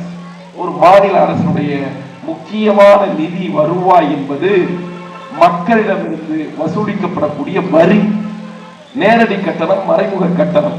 இந்த நாட்டிலே காலையில எழுந்தால் நீங்கள் பிதுக்குகிற பற்பசையில் இருந்து இரவு தூங்க போகும் போது கொளுத்தி வைக்கிற கொசிவர்த்தி வரை அனைத்திற்கும் நீங்கள் வரி கட்டுகிறீர்கள். எது வாங்கினாலும் வரி. இந்த வரியில் தான் அரசாங்கம் பணத்தை ஈட்டுகிறது.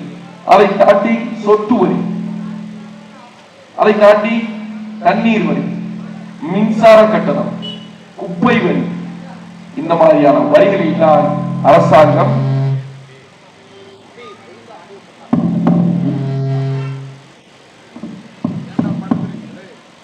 இந்த மாதிரியான இது போன்ற வரிகளில் தான் அரசாங்கம் வருமானம் பார்க்கிறது.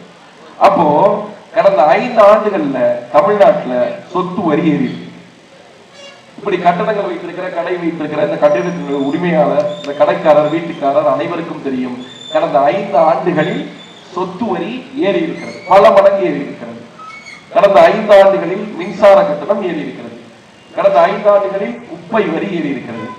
கடந்த 5 ஆண்டுகளில் வீட்டு வரி ஏறி இருக்கிறது. கடந்த 5 ஆண்டுகளில் குடிநீர் கட்டணம் ஏறி இருக்கிறது. கடந்த 5 ஆண்டுகளில் சிலிண்டர் விலை ஏறி இருக்கிறது, பெட்ரோல் விலை ஏறி இருக்கிறது, டீசல் விலை ஏறி இருக்கிறது. நீங்கள் பயன்படுத்தக்கூடிய அத்தனை அத்தியாவசிய பொருட்களுடைய விலையும் ஏறி இருக்கிறது.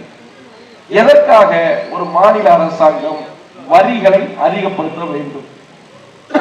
ஏன்னா ஒரு மாநில அரசாங்கத்திற்கு அதிகமாக தொகை தேவைப்படும் போது, பணம் தேவைப்படும் போதுதான் ஒரு மாநில அரசாங்கம் அந்த மாநிலத்துக்குள்ளாக வரிகளை உயர்த்தும். இதுதான் விதி.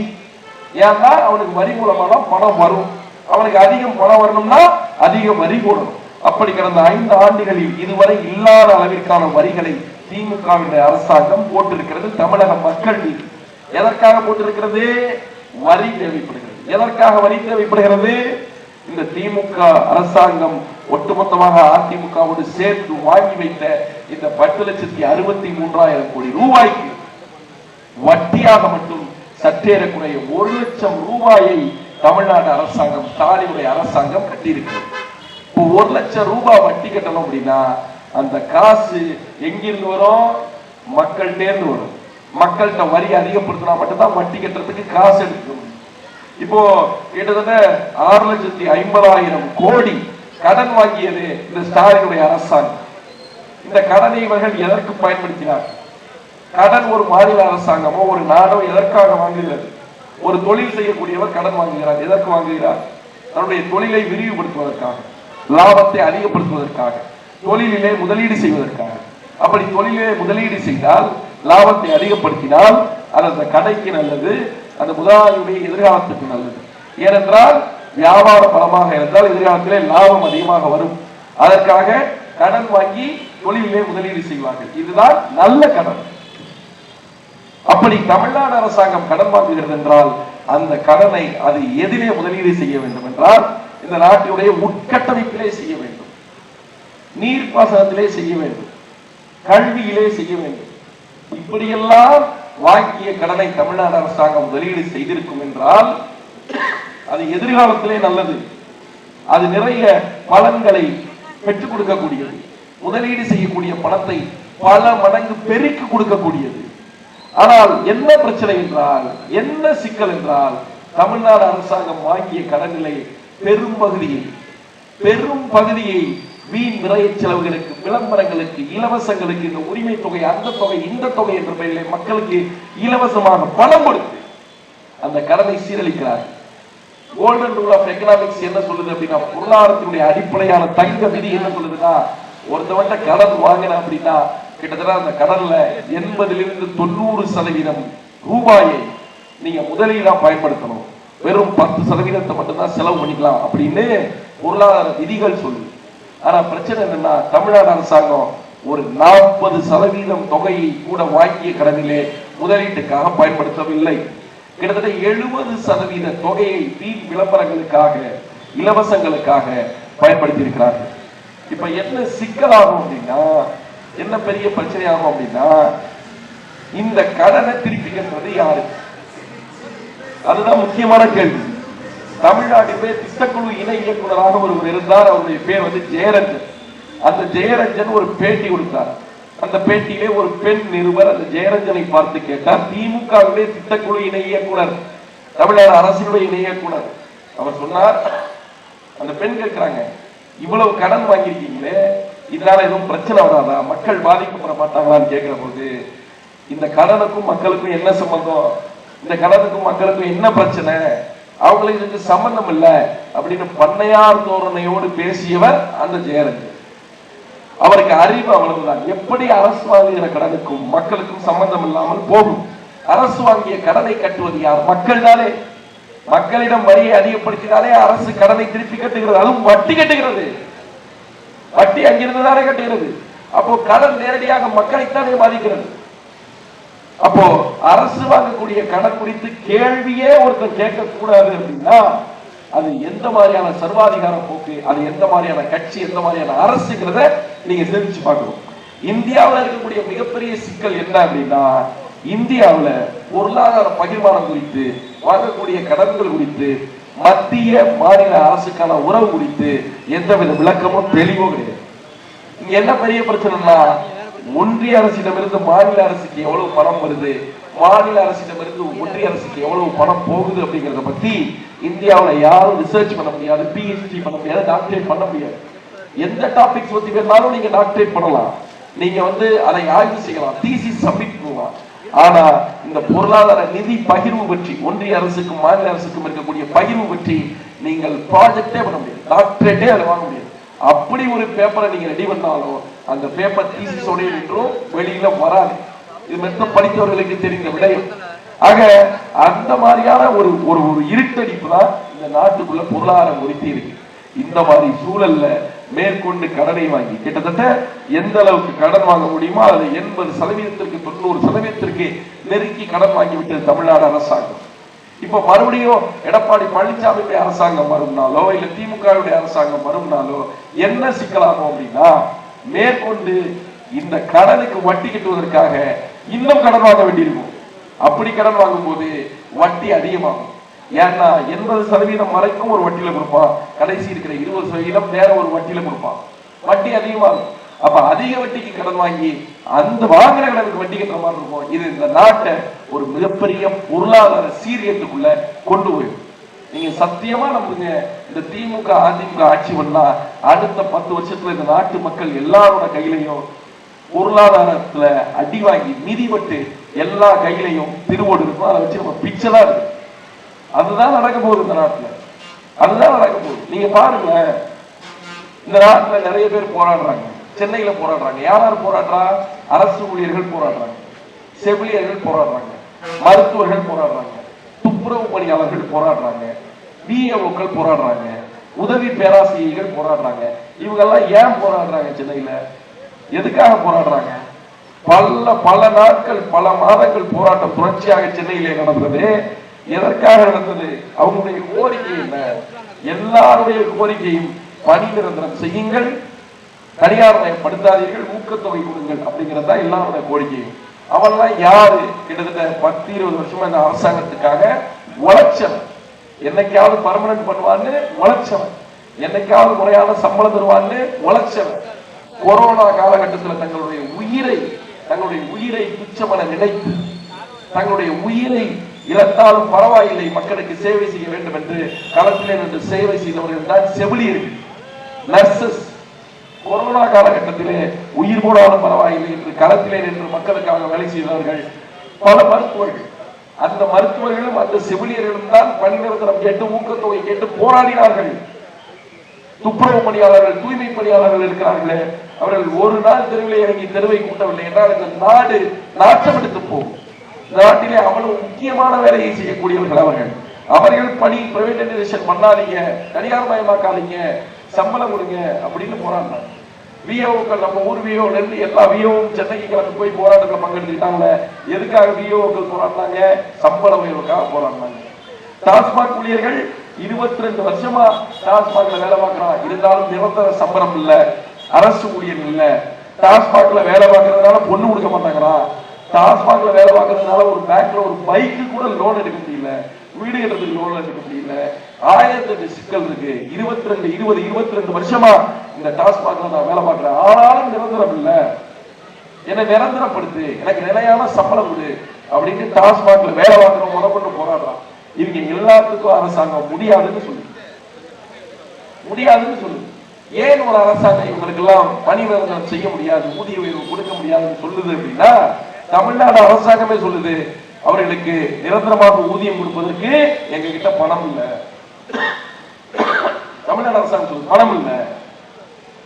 சரி, பணம் இல்ல, அப்படி உழைத்தவனுக்கு சம்பளம் கொடுப்பதற்கு பணம் இல்லாத அரசு 20 ஆண்டு காலம், 10 ஆண்டு காலம், 15 ஆண்டு காலம் இந்த மண்ணுக்காகவும் மக்களுக்காகவும் உயிரை பணயம் வைத்து உழைத்தவர்களுக்கு சம்பளம் கொடுப்பதற்கு காசு இல்லாத அரசாங்கம் என்ன கர்மத்துக்கு மக்களுக்கு இலவசத்தை கொடுக்குற? இலவசம் கொடுக்க மட்டும் எங்க இருந்து காசு வருது உனக்கு? உழைச்சவனுக்கு சம்பளம் இல்ல, ஆனா இலவசமா கொடுக்கறதுக்கு காசு இருக்குன்னா அந்த காசு எங்க இருந்து வந்தது உனக்கு? இது எப்படி சரியான பொருளாதார கோட்பாடு? இது எப்படி ஒரு அரசாங்கத்தை சரியா நடத்தும்?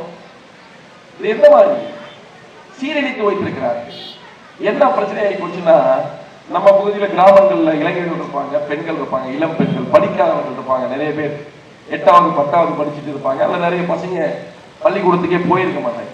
அப்படி படிக்காத பசங்க இந்த ஊர்ல கூலி வேலை இருக்கும். கூலி வேலை 10 ரூபா பொழைக்கணுங்கிற ஒரு ஒரு ஒரு மகா மோசமான நிலைமையில உங்களுடைய வாழ்க்கை தரம் இருக்கும்.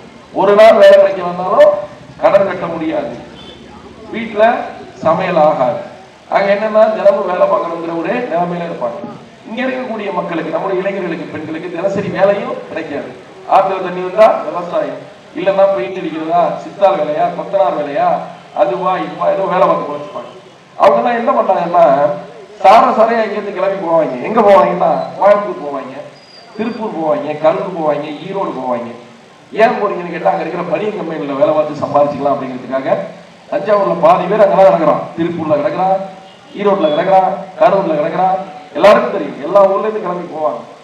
அப்போ இந்த கடைசி 5 வருஷத்துல என்ன ஆயிடுச்சுன்னா, அப்படி இங்க இருந்து அங்க கிளம்பி போறாங்கல்ல ஆட்கள் வேலைக்கு, ஏதோ சம்பாத்தியம் பார்த்து மாச சம்பளம் வாங்கி பொழைச்சிக்கலாம் அப்படின்னு சொல்லி, ஒரு அயன்மேனா இருக்கலாம், ஒரு பட்டன் தைக்கலாம், அயன் பண்ணி கொடுக்கலாம், பிசிக்குள்ள ஒரு காசு, அப்படிலாம் வேலைக்கு போறாங்கல்ல. கடந்த 5 வருஷத்துல இவங்க நிறைய பேர் வேலைக்கு போயிருக்க மாட்டாங்க, ஊர்ல தான் பையனை கவனிச்சிருப்பீங்க.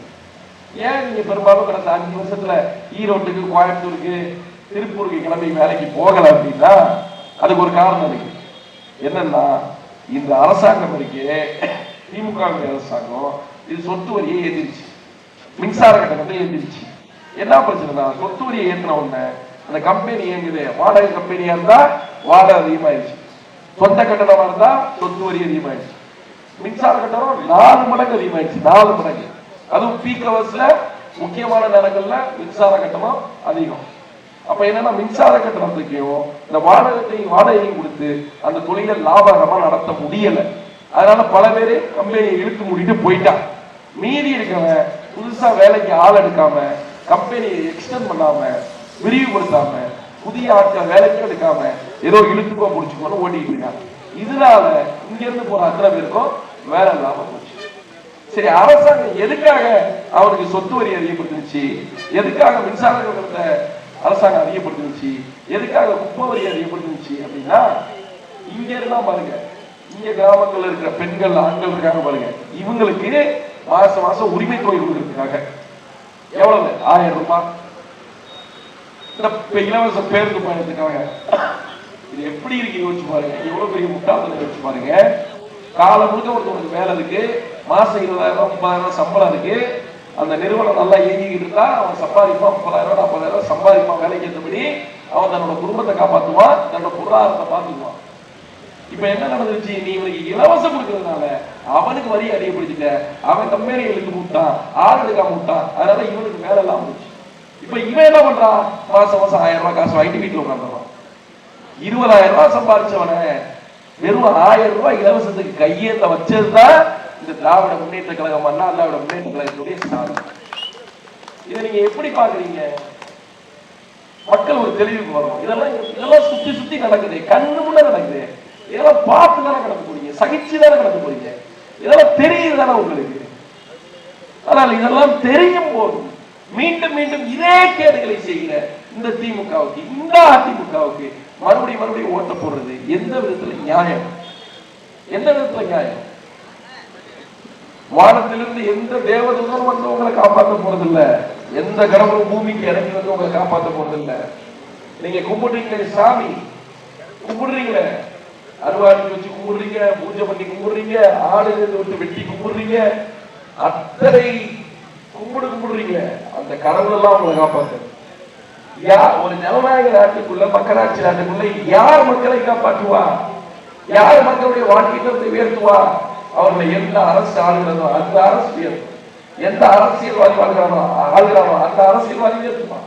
காமராஜர் ஒரு சிறந்த அரசியல்வாதி இந்த நாட்டை ஆண்டா இருக்கிற பிள்ளைகள் எல்லாருக்கும் படிப்பு கிடைச்சு.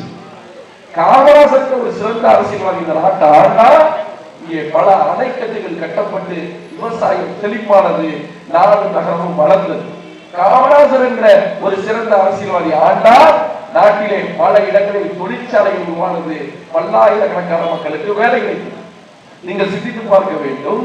அப்படிப்பட்ட ஏதேனும் வேலை வாய்ப்புகளை இந்த திமுக அதிமுக உருவாக்கி இருக்கிறதா கடந்த 10-20 ஆண்டுகள்ல?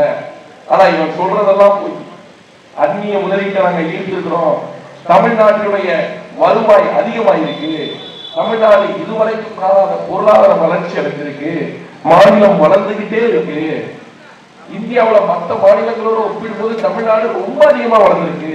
இதெல்லாம் யார் சொல்றது? இந்த திமுக காரங்க செய்தி தொலைக்காட்சிகள் உட்கார்ந்து பேசுறது. அடிப்படையில் ஒரு கேள்வி, அதான் நாடு வளர்ந்துருச்சு, மாநிலம் வளர்ந்துருச்சு, வளர்ந்த மாநிலத்துக்குள்ள வளர்ந்த நாட்டுக்குள்ள எதுக்கு மக்களுக்கு இலவசம் கொடுக்குறீங்க? எதுக்கு மக்களுக்கு பணம் கொடுக்குறீங்க? 5000 ரூபாய் 10,000 ரூபாய் பணம் கொடுக்குறீங்க. அதான் வளர்ந்துருச்சு இல்ல, வளர்ந்துருச்சுன்னா எதுக்கு பணம் கொடுக்குறீங்க? அப்போ அந்த வளர்ச்சி யாருக்கானது? நீ சொல்ற அந்த இரட்டை இலக்க வளர்ச்சி தமிழ்நாட்டுக்குள்ள யாருக்கானது? இந்தியாவுக்குள்ள யாருக்கானது? முதலாளிகளுக்கானது, தொழிலதிபர்களுக்கானது. ஆனா மக்களுக்கு ஒண்ணுமே கிடையாது. அப்ப இதையெல்லாம் மறைக்கணும். இதெல்லாம் தான் உண்மை.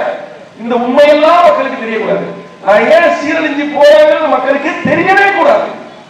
இதையெல்லாம் மறைக்கணும். அப்ப விளம்பரப்படுத்து, நாடு வளர்ந்துருச்சுன்னு சொல்லு, நல்லாட்சி கொடுக்கணும்னு சொல்லு. எது நல்லாட்சி? எது நல்லாட்சி? இதே ஸ்டாலின் 2021 தேர்தல் அறிக்கை கொடுக்கும் போது, தேர்தலை சந்திக்கும் போது பேசினார். காணொலிகளை தோன்றி மக்களிடத்தில் பேசினார். என்ன பேசினார்? நாராட்சிக்கு வந்தால் சட்டம் ஒழுங்கு நேரடியாக என்னுடைய கட்டுப்பாட்டிலே இருக்கும். சட்டம் ஒழுங்கு நேரடியாக என்னுடைய கட்டுப்பாட்டிலே இருக்கிற போது பெண்களுக்கு எதிராக நடக்கக்கூடிய கொடுமைகள் அனைத்தையும் நான் இரும்பு களம் கொண்டு அடக்குவேன் என்று சொன்னவர் இதே ஸ்டாலின். நீங்கள் ஒரு செய்தித்தாளை ஒரு நாளைக்கு எடுத்து படித்து பாருங்கள். என்றைக்காவது ஒரு நாள் ஒரு பாலியல் வன்கொடுமை செய்தி இல்லாமல், ஒரு சிறுமி பலாத்காரம் செய்யப்பட்ட செய்தி இல்லாமல், ஒரு பெண் பாலியல் வல்லுறவுக்கு ஆளாக்கப்பட்ட செய்தி இல்லாமல், ஒரு கொலை செய்தி இல்லாமல், ஒரு கொள்ளை செய்தி இல்லாமல், ஒரு திருட்டு இல்லாமல் உங்களாலே அந்த செய்தித்தாளை கடக்க முடிகிறதா? சிந்திங்க. பெண்களுடைய பாதுகாப்பை உறுதி செய்வோம் என்று சொன்னவர் இதே ஸ்டாலின். இரும்பு கரம் கொண்டு பெண்களுக்கு எதிரான குற்றங்களை தடுப்பேன் என்று சொன்னவர் இதே ஸ்டாலின். சில நாட்களுக்கு முன்பாக கிருஷ்ணகிரியிலே 2 வயது சிறுமி பாலியல் வல்லுறவுக்கு ஆளாக்கப்பட்டு கொலை செய்யப்பட்டார். அந்த வழக்குல இந்த போலீஸ் எஃப்ஐஆர் திருத்தி எழுதுறார். நீங்க சிந்திச்சு பாருங்க. 2 வயசு சிறுமி பாலியல் வல்லுறவுக்கு ஆளாக்கப்படுறார். ஒன்றை திமுகவை சார்ந்தவன் 14 வயது சிறுமி மதுராந்தகத்துல 2 பசங்க கஞ்சா அடிச்சுட்டு அந்த பெண்ணை சீரழிச்சு செவச்சி தருவதுக்கு போட்டு அந்த பெண்ணு ரத்தமும் சதையுமா அந்த பெண்ணை எழுந்து போய் பக்கத்துல இருக்கிற அரசு மருத்துவமனையில தன்னைத்தானே அட்மிட் பண்ணிட்டு மருத்துவர்லாம் பதறிப்பிட்டாங்க. தூத்துக்குடியில 12வது படிக்க போன சிறுமி இரவு நேரத்துல வீட்டுக்கு பின்னாடி போகும்போது ஒரு கேட்டு அந்த பொண்ணை சீரழிச்சு சதைச்சு சின்னாமணவாங்க. 60 வயது அம்மா ஊத்துக்கோட்டையில 60 வயது அம்மாவை பாலியல் வல்லுறவுக்கு ஆட்படுத்தி கொலை செஞ்சுட்டாங்க. இது நான் தெரிஞ்சது, இது தெரியாம எவ்வளவோ தொடர்ச்சியான தெரியும். அப்ப இதெல்லாம் பெண்களுக்கு எதிரான குற்றங்கள் இல்லையா? இதை தடுக்காம ஸ்டாலினுடைய அரசாங்கம் என்ன பண்ணுச்சு? அந்த இரும்பு கரம் என்ன ஆச்சு? விளங்காம போயிடுச்சா? மொடமாயிடுச்சா? என்ன ஆயிடுச்சு? சிந்திச்சு பாருங்க. இதெல்லாம் எப்படி சரி மதிப்பிற்குரியவர்களே? இதை எப்படி சகித்துக் கொண்டு ஓட்டுக் கொள்கிறீர்கள்? இதை எப்படி ஏற்றுக்க முடியும்? அந்த பொண்ணு உன் வீட்டுல என் வீட்டுல இருக்க பொண்ணா இருந்தா, அந்த 2 வயசு சிறுமி உன் குழந்தையா என் குழந்தையா இருந்தா, அந்த 14 வயசு பொண்ணு உன் தங்கச்சியா என் தங்கச்சியா இருந்தா, சிந்திச்சு பாருங்க. வலிக்குமா வலிக்காதா? உனக்கு வலிக்க, எனக்கு வலிக்க. இந்த நாட்டுல எந்த மந்திரிக்கு வலிச்சது, எந்த எம்எல்ஏக்கு வலிச்சது, எந்த முதலமைச்சருக்கு வலிச்சது? ஆனா வலிக்கணுமே. அவன் தானே சரியான அரசியல்வாதி, அவன் தானே சரியான தலைவர். ஆனா இவர்களுக்கு அது ஒரு செய்தி, அதை கடந்து போயிடுவான். அது ஒரு பிரச்சனை கிடையாது. என்ன காரணம்? நாட்டுல கஞ்சா புழக்கம் அதிகமானதுதான் பாதிக்கு பாதி கேடு இருக்கு. அதுதான் சிக்கல். இந்த ஊருக்குள்ள கஞ்சா எங்க விற்கிறாங்க இருக்கிற காவல்துறை தெரியாதா? தெரியும். ஆனா காவல்துறை பரவாயில்ல விட்டுட்டு போன விட்டோம். டாஸ்மாக்ல எந்த டாஸ்மாக்ல பிளாக்ல சாராயம் விற்கிறேன் காவல்துறைக்கு தெரியாதா? தெரியும். ஆனா விற்கிறோம். எவன் டாஸ்மாக்ல சாராயம் விற்கிறானோ அவனை தடுக்க வேண்டியதா காவல்துறையோட வேலை. எவன் கஞ்சா விற்கிறானோ அவனை பிடிச்சி உள்ள வைக்க வேண்டியதா காவல்துறையோட வேலை. இந்த வேலையை ஒழுங்கா செஞ்சுச்சுன்னா காவல்துறை இங்க கஞ்சா பழக்கம் முடியாது, பிளாக்ல டாஸ்மாக்ல சாராயம் விற்க மாட்டான். அதை தாண்டி பிளாக்ல டாஸ்மாக்ல சாராயம் விற்கிறாங்க, கஞ்சா பழக்கம் ஒரு ஊர்ல அதிகமா இருக்குன்னா என்ன காரணம்? காவல்துறை சரியா வேலையை பார்க்கலன்னு காரணம். காவல்துறை சரியா வேலை பார்க்க நினைச்சா கூட லோக்கல்ல இருக்கிற அரசியல்வாதி அவங்க யாரும் விட்டு அப்படின்னு சொல்லுவோம். இதே தொகுதியில இதே ஒன்றாம் தொகுதியில பக்கத்துல இருக்கிற பாப்பாநாட்டுல 4-5 பசங்க கஞ்சாவை போட்டு ஒரு பொண்ணை சீரழிச்சத இதே ஒன்றாம் பார்த்துட்டு தான் இருந்துச்சு. இதே ஒன்றாம் பார்த்துட்டு தான் இருந்துச்சு. அது செய்தி உன் வீட்டுல என் வீட்டுல நடக்கிற வரைக்கும் ஒரு பெண்ணுக்கு சிறு வயசுல அப்படி நடக்குதுன்னா காலம் முழுவதும் அவரோட தழும்பு சுமந்து நிற்பாங்க. அந்த பயத்துல இருந்து காலம் முழுவதும் வெளியே போக முடியாது. அது ஒரு வடுவா ஒரு தழும்பா மனசுல பதிஞ்சு போயிடும். அவ்வளவு கேடுகிறது. இதை பத்தி எல்லாம் எந்த விதமான அக்கறையும் இந்த அரசாங்கத்துக்கு கிடையாது. எதுவும் கிடையாது. கடனை வாங்க வேண்டியது, சாராயத்தை விற்க வேண்டியது, அடிப்படை உண்மைகள் எதுவும் மக்களுக்கு தெரியாம பார்த்துக்க வேண்டியது. அப்படியே தெரிய வந்தா கூட ஓட்டுக்கு காசு கொடுத்து ஓட்டு வாங்கலாம் நினைக்கிறத விட ஒரு கேடு கட்ட கேவலமான அரசியல் ஏதாவது உண்டா அப்படிங்கிறத மக்கள் சிந்திக்கணும். இந்த தொகுதியை பொறுத்தவரைக்கும் அறிவிற்குரிய பெருமகன் அண்ணன் வைத்திலிங்கம் தேர்தலில் நிற்கிறாரு திமுக. சிந்திச்சு பாருங்க, இதே வைத்திலிங்கம் அதிமுகவோட போட்டிக்கிட்டு எத்தனை முறை எம்எல்ஏ ஆகியிருப்பார், அமைச்சராக இருப்பார். அப்ப அதிமுக போட்டியிடும் போதெல்லாம் இவருக்கு ஓட்டு போட்டானே மக்கள், அந்த மக்கள் எந்த நம்பிக்கையில ஓட்டு போட்டா? இவன் திமுகவுக்கு எதிராக இருப்பான், திமுக வரக்கூடாதுன்னு எவன்லாம் நினைச்சாலோ அவன்லாம் ஓட்டு போட்டான். அவன் கொடுத்த உயரம் தான் இந்த எம்எல்ஏ பதவி, இந்த அமைச்சர் பதவி. அவன்கிட்ட ஓட்டு வாங்கி அவனுக்கு உண்மையா இருக்க வேண்டிய இந்த வைத்திலிங்கம் என்ன செஞ்சாரு? அற்ப லாபத்திற்காக, சுய தேவைக்காக இன்னொரு கட்சியில் சேர்ந்து எந்த மக்கள் தனக்கு ஓட்டு போட்டாரோ அந்த மக்களுக்கே, இந்த ஒரத்தநாடு தொகுதியுடைய சட்டமன்ற தொகுதியுடைய மக்களுக்கே கேடு செய்தவர், நம்பிக்கை துரோகம் செய்தவர் இதே வைத்திலிங்கம். சிந்திச்சு பாருங்க, அது எப்படிங்க சரி? எப்படி சரி? உங்களுக்கு இத்தனை காலமும் ஒருத்தர் ஓட்டு போடுவான், திமுக வரக்கூடாது ஓட்டு போடுவான், அவன் ஓட்டு போட்டு நீங்க எம்எல்ஏ அமைச்சராவீங்க. அவன் எந்த கட்சி வரக்கூடாதுன்னு ஓட்டு போட்டாலோ அந்த கட்சியில போய் நீங்க மறுபடியும் சேருவீங்க. மறுபடியும் உங்களுக்கு ஓட்டு போடுறதுக்கு அவன் கேளப்பையா? இல்ல உண்மையிலே மக்கள் கேளப்பையா? தெரிஞ்சு பாருங்க, எப்படி இது எப்படி? இன்னொரு பக்கம் யோசிங்க. இதே அதன் வைத்திலிங்கத்தின் மீது இதே திமுக அரசாங்கம் சென்னையில் அவர் அமைச்சராக இருந்தப்ப ஏழை மக்களுக்கு 1400 வீடுகள் கட்டி கொடுப்பதற்கு ஒரு திட்டம் போடுறாங்க. அந்த திட்டத்துல கிட்டத்தட்ட 27.9 கோடி ரூபாய் வைத்திலிங்கம் அவர்கள் லஞ்சம் வாங்கினாரு. அதுவும் தன்னுடைய மகன்கள் பேரில் இருக்கக்கூடிய ஒரு ரியல் எஸ்டேட் நிறுவனத்துல அந்த தொகையை போட்டுவிட சொல்லி லஞ்சம் வாங்கினாரு அப்படின்னு அவர் மீது வழக்கு பதிவு பண்ணது தமிழ்நாடு லஞ்ச ஒழிப்புத்துறை. யாரு? ஸ்டாலின் அரசாங்கம். இன்றைக்கு புகழ்கிறாரே வைத்திலிங்கத்தை, இன்றைக்கு சிறந்தவர் என்று பேசுகிறாரே வைத்திலிங்கத்தை, இதே ஸ்டாலினுடைய அரசாங்கம் தான். ஸ்டாலின் தான் வைத்திலிங்கம் ஊழல் செய்தவர் என்று பேசியவர். 27.9 கோடி ரூபாய் ஊழல் தொகை, ஊழல் பணம் வைத்திலிங்கத்தாலே களவாடப்பட்டது என்று சொன்னவர், குற்றம் சாட்டியவர் இதே ஸ்டாலின். தொடர்ச்சியான நெருக்கடி. அமலாக்கத்துறை வழக்கு பதிவு செய்து கிட்டத்தட்ட வைத்திலிங்கம் அவருடைய 100 கோடி ரூபாய் சொத்தை முடக்கி அவருடைய சொத்தை சீல் பண்ணாங்க. 100 கோடி ரூபாய் சொத்தை. காரணம் இந்த வழக்கு போட்டது திமுக. நீங்க சிந்திக்கணும், அப்படி திமுக வழக்கு போட்டுச்சு. எது? அவர் ஊழல்வாதின்னு சொல்லுச்சு, அவர் மக்கள் பணத்தை கொள்ளையடிச்சாருன்னு சொல்லுச்சு, அரசியல் பணத்தை கொள்ளையடிச்சு லஞ்சம் வாங்கலாம்னு சொல்லுச்சு, அவருடைய மகன்கள் பெருவ சொத்து செத்தாருன்னு சொல்லுச்சு, அவங்களுடைய மகன்கள் இருக்கிற நிறுவனத்திற்கு அந்த தொகை டிரான்ஸ்பர் ஆச்சுன்னு சொல்லுச்சு. இது எல்லாம் உண்மை, இதெல்லாம் உண்மை. ஆனா அதே திமுக, அதே ஸ்டாலின், இதே வைத்திலிங்கம், ஊழல்வாதியாக இருந்த வைத்திலிங்கம் திமுகவிற்கு வந்தவுடன் அவர் நல்லவராகி விடுகிறார். திமுகவிற்கு வந்தவுடன் அவர் புனிதராகி விடுகிறார். வைத்திலிங்கம் ஒரு மனிதராகி விடுகிறார் என்றால் அது எப்படி சரி? எப்படி சரி? உண்மையிலேயே திமுகவில் இருக்கக்கூடிய என்னுடைய மாமா மச்சான் அண்ணன் தம்பியை பார்த்து நான் ரொம்ப பரிதாபப்படுறேன், ரொம்ப பரிதாபப்படுறேன். இந்த தொகுதியில 30-40 ஆண்டு காலமாக எப்படியாவது திமுக சீட்டு வாங்கிடலாம், எப்படியாவது எம்எல்ஏ ஆகிடலான்னு பல பேர் கனவோட வளர்ச்சிக்கிட்டு இருந்தாங்க. பல போட்டி இருந்தது சீட்டு வாங்குறதுக்கு ஒருத்தாட்டை பொறுத்த வரைக்கும். பல பேர் கங்கணம் கட்டிட்டு வேலை பார்த்தா, கை காசை போட்டு கோடிக்கணக்கில் செலவு பண்ணி. ஆனா திடீர்னு ஒரு ஆள் இன்னொரு கட்சியிலிருந்து சீட்டை வாங்கி அத்தனை திமுக வாழ்க்கையிலையும் மண்ண போட்டாரு. இப்ப உண்மையிலே நீங்க எழுதி வச்சுக்கோங்க, திமுக கட்சிக்காரனே பல பேர் வைத்தியத்துக்கு ஓட்டு போட மாட்டாங்க, உறுதியா போட மாட்டாங்க, ஓட்டு விழுவாது. நீங்க எழுதிக்க, நீ பல பேர் புலவரிகளுக்கு சத்தியமா ஒரு தடவை இவரை ஜெயிக்க விட்டோம்னா ஒருத்தாட்டை இவர் தெரிந்து எடுக்க முடியாதுங்கிற ஒரே காரணத்தினால அவரே தோக்கடிப்போம், உறுதியா தோக்கடிப்போம், போட மாட்டான். என்ன சும்மா வேலை நடக்கிற மாதிரி இருக்கும், காசு கொடுக்குற மாதிரி இருக்கும், நடக்காது, நடக்கவே நடக்காது. இன்னொரு கட்சி அதிமுக, அந்த சேகர் போட்டியிடுறாரு. எனக்கு புரியவில்லை, அதிமுக எதுக்கு தேர்தலில் நிற்கிறதுலே தெரியல. என்ன சிக்கல்? எடப்பாடி பழனிசாமி இந்த தேர்தலில் தோற்பதற்காக இருக்கிறார். அதிமுக தோற்பதற்காக இந்த தேர்தலில் போட்டியிடுகிறது.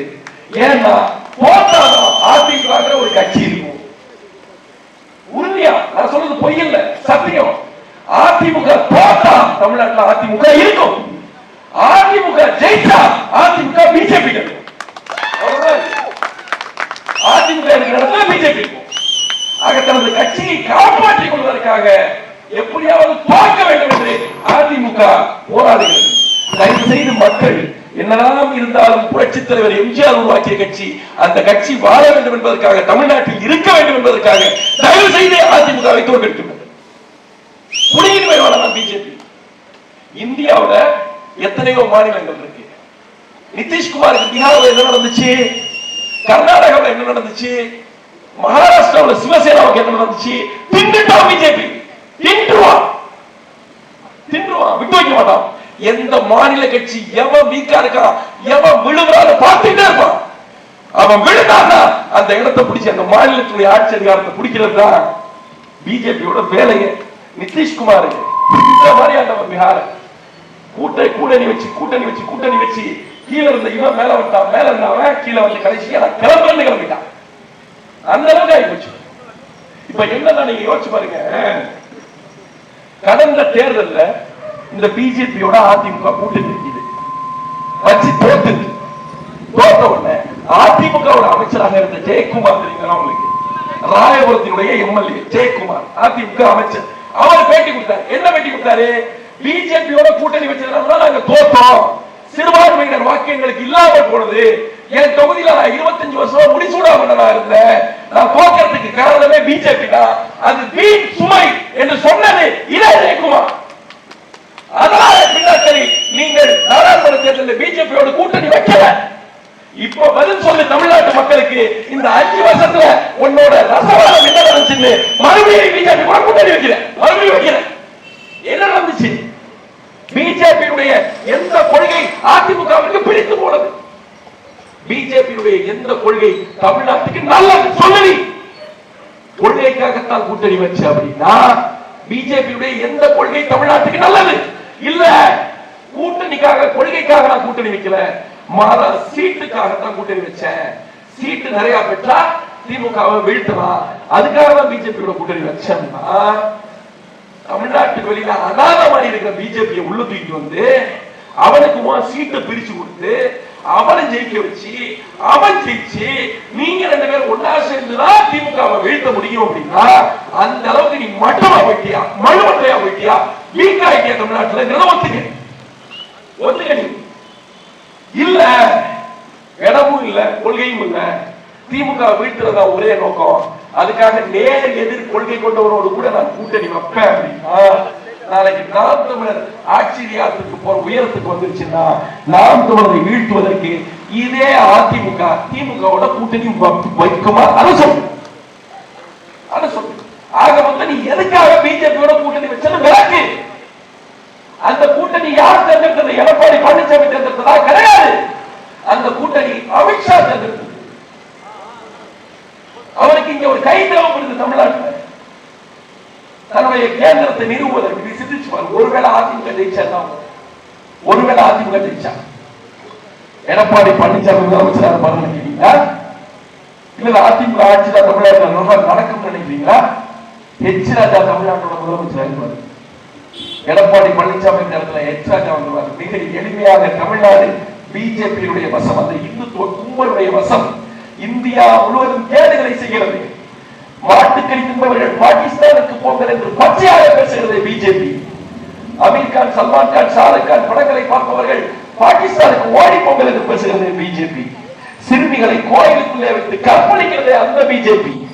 இந்த நாட்டிலே மக்களுடைய அனைத்து உரிமைகளையும் பறித்து அவர்களை மூடர்களாக்குகிறது அந்த பிஜேபி.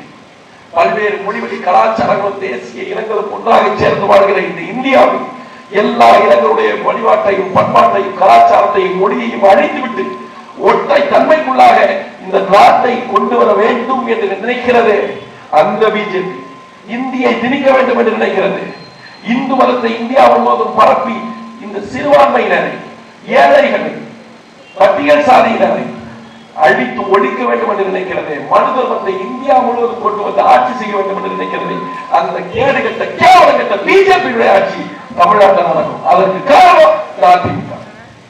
உண்மையிலேயே அதிமுக பிஜேபி தமிழ்நாட்டை ஆளுவதை விரும்பல. வேறு வழி இல்லாமல் அமித்ஷாவோடு கூட்டணி வச்சிருக்கீங்க. இப்ப என்ன பிரச்சனைனா, எடப்பாடி பழனிசாமி இந்த இடத்துலதான் சொல்றாரு, மக்களுக்கு செய்தி சொல்ல விரும்புகிறார். என்ன செய்தி? என்ன செய்தி? என்ன செய்தி அப்படின்னா, அதிமுக பிஜேபியோட கூட்டணி வச்சு தேர்தலில் போட்டியிருக்கு. தயவு செய்து அதிமுகவை தோற்கடிச்சிருங்க. தோற்கடிச்சீங்கன்னா அந்த கட்சி எடப்பாடி பழனிசாமி கையில இருக்கும், அதிமுக தொண்டர்களுடைய கையில இருக்கும். ஒருவேளை அதிமுக ஜெயிச்சிச்சுன்னா அந்த கட்சி பிஜேபி வசம் போயிடும். பிஜேபி தூக்கி சாப்பிடுவோம்.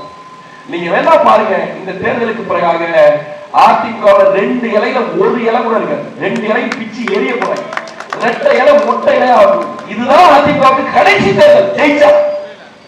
அதனால தயவு செஞ்சு தோற்கடிச்சிருங்க. அது ரொம்ப நல்லது, ரொம்ப நல்லது. அதுக்காக வைத்திலிங்கத்தை ஜெயிக்க வைக்கணுமா? தேவையே கிடையாது. நான் ஒரு இடத்துல வெளிப்படையா கேட்கிறேன், மதிப்பிற்குரிய மக்களே, 60 ஆண்டு காலம் இந்த நாட்டிலே திமுக அதிமுக ஆட்சி செய்திருக்கிறது. 60 ஆண்டு காலத்தில் செய்யாத ஒன்றை, 60 ஆண்டு காலத்தில் மக்களுக்கு செய்யாத நல்லதை அடுத்த 5 ஆண்டுகளில் செய்து கிழித்து விடும் என்று எந்த நம்பிக்கையிலே ஓட்டு போடுகிறீர்கள்? எந்த நம்பிக்கையில வாக்கு செலுத்துறீங்க?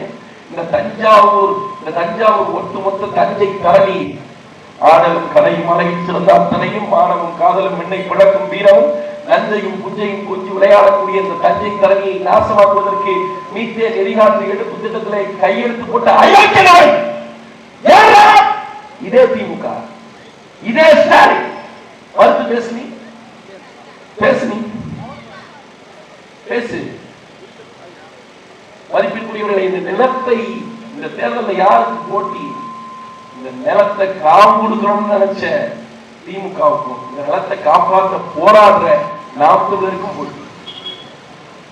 இந்த நிலத்துல மலையை வெட்டி விக்கிறவனுக்கும் அதுக்கு எதிராக போராடி வழக்கு வாங்குற எங்களுக்கும் போட்டி. இந்த நிலத்துல ஆத்து மணலை அள்ளி விற்கிற திமுக அதிமுகவுக்கும் அதை அள்ளக்கூடாது அப்படின்னு போராடுற நாம் தமிழருக்கும் போட்டி.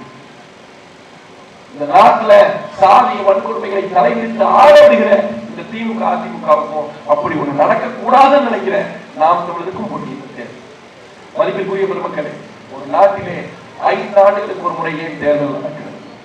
ஏன் 5 வருஷத்துக்கு ஒரு தடவை நடக்குது? ஏன்னா, ஏன் ஒரு நாட்டுல தேர்தல் 50 வருஷத்துக்கு ஒரு தடவை நடக்கக்கூடாது? ஏன் 100 வருஷத்துக்கு ஒரு தடவை நடக்கக்கூடாது?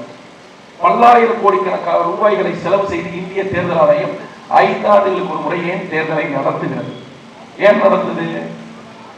ஏன்னா, தொடர்ச்சியா ஒரே கட்சியிடத்துல, ஒரே தத்துவத்தினிடத்துல, ஒரே நபரிடத்துல அதிகாரம் இருக்க கூடாது. அப்படி அதிகாரம் இருந்தா என்ன நடக்கும்? அவன் மக்களை இனிமையா ஏமாற்ற கத்துக்குவான். அதிகாரம் ஒரு இடத்துல குவிஞ்சிருச்சு அப்படின்னா, அதிகாரம் ஒரே இடத்துல தொடர்ச்சியா இருக்கு அப்படின்னா, அவன் போதுமான அளவுக்கு பணத்தை சேர்த்துக்குவான். ஊழல் செஞ்சு ஊடக பலத்தை சேர்த்துக்குவான்.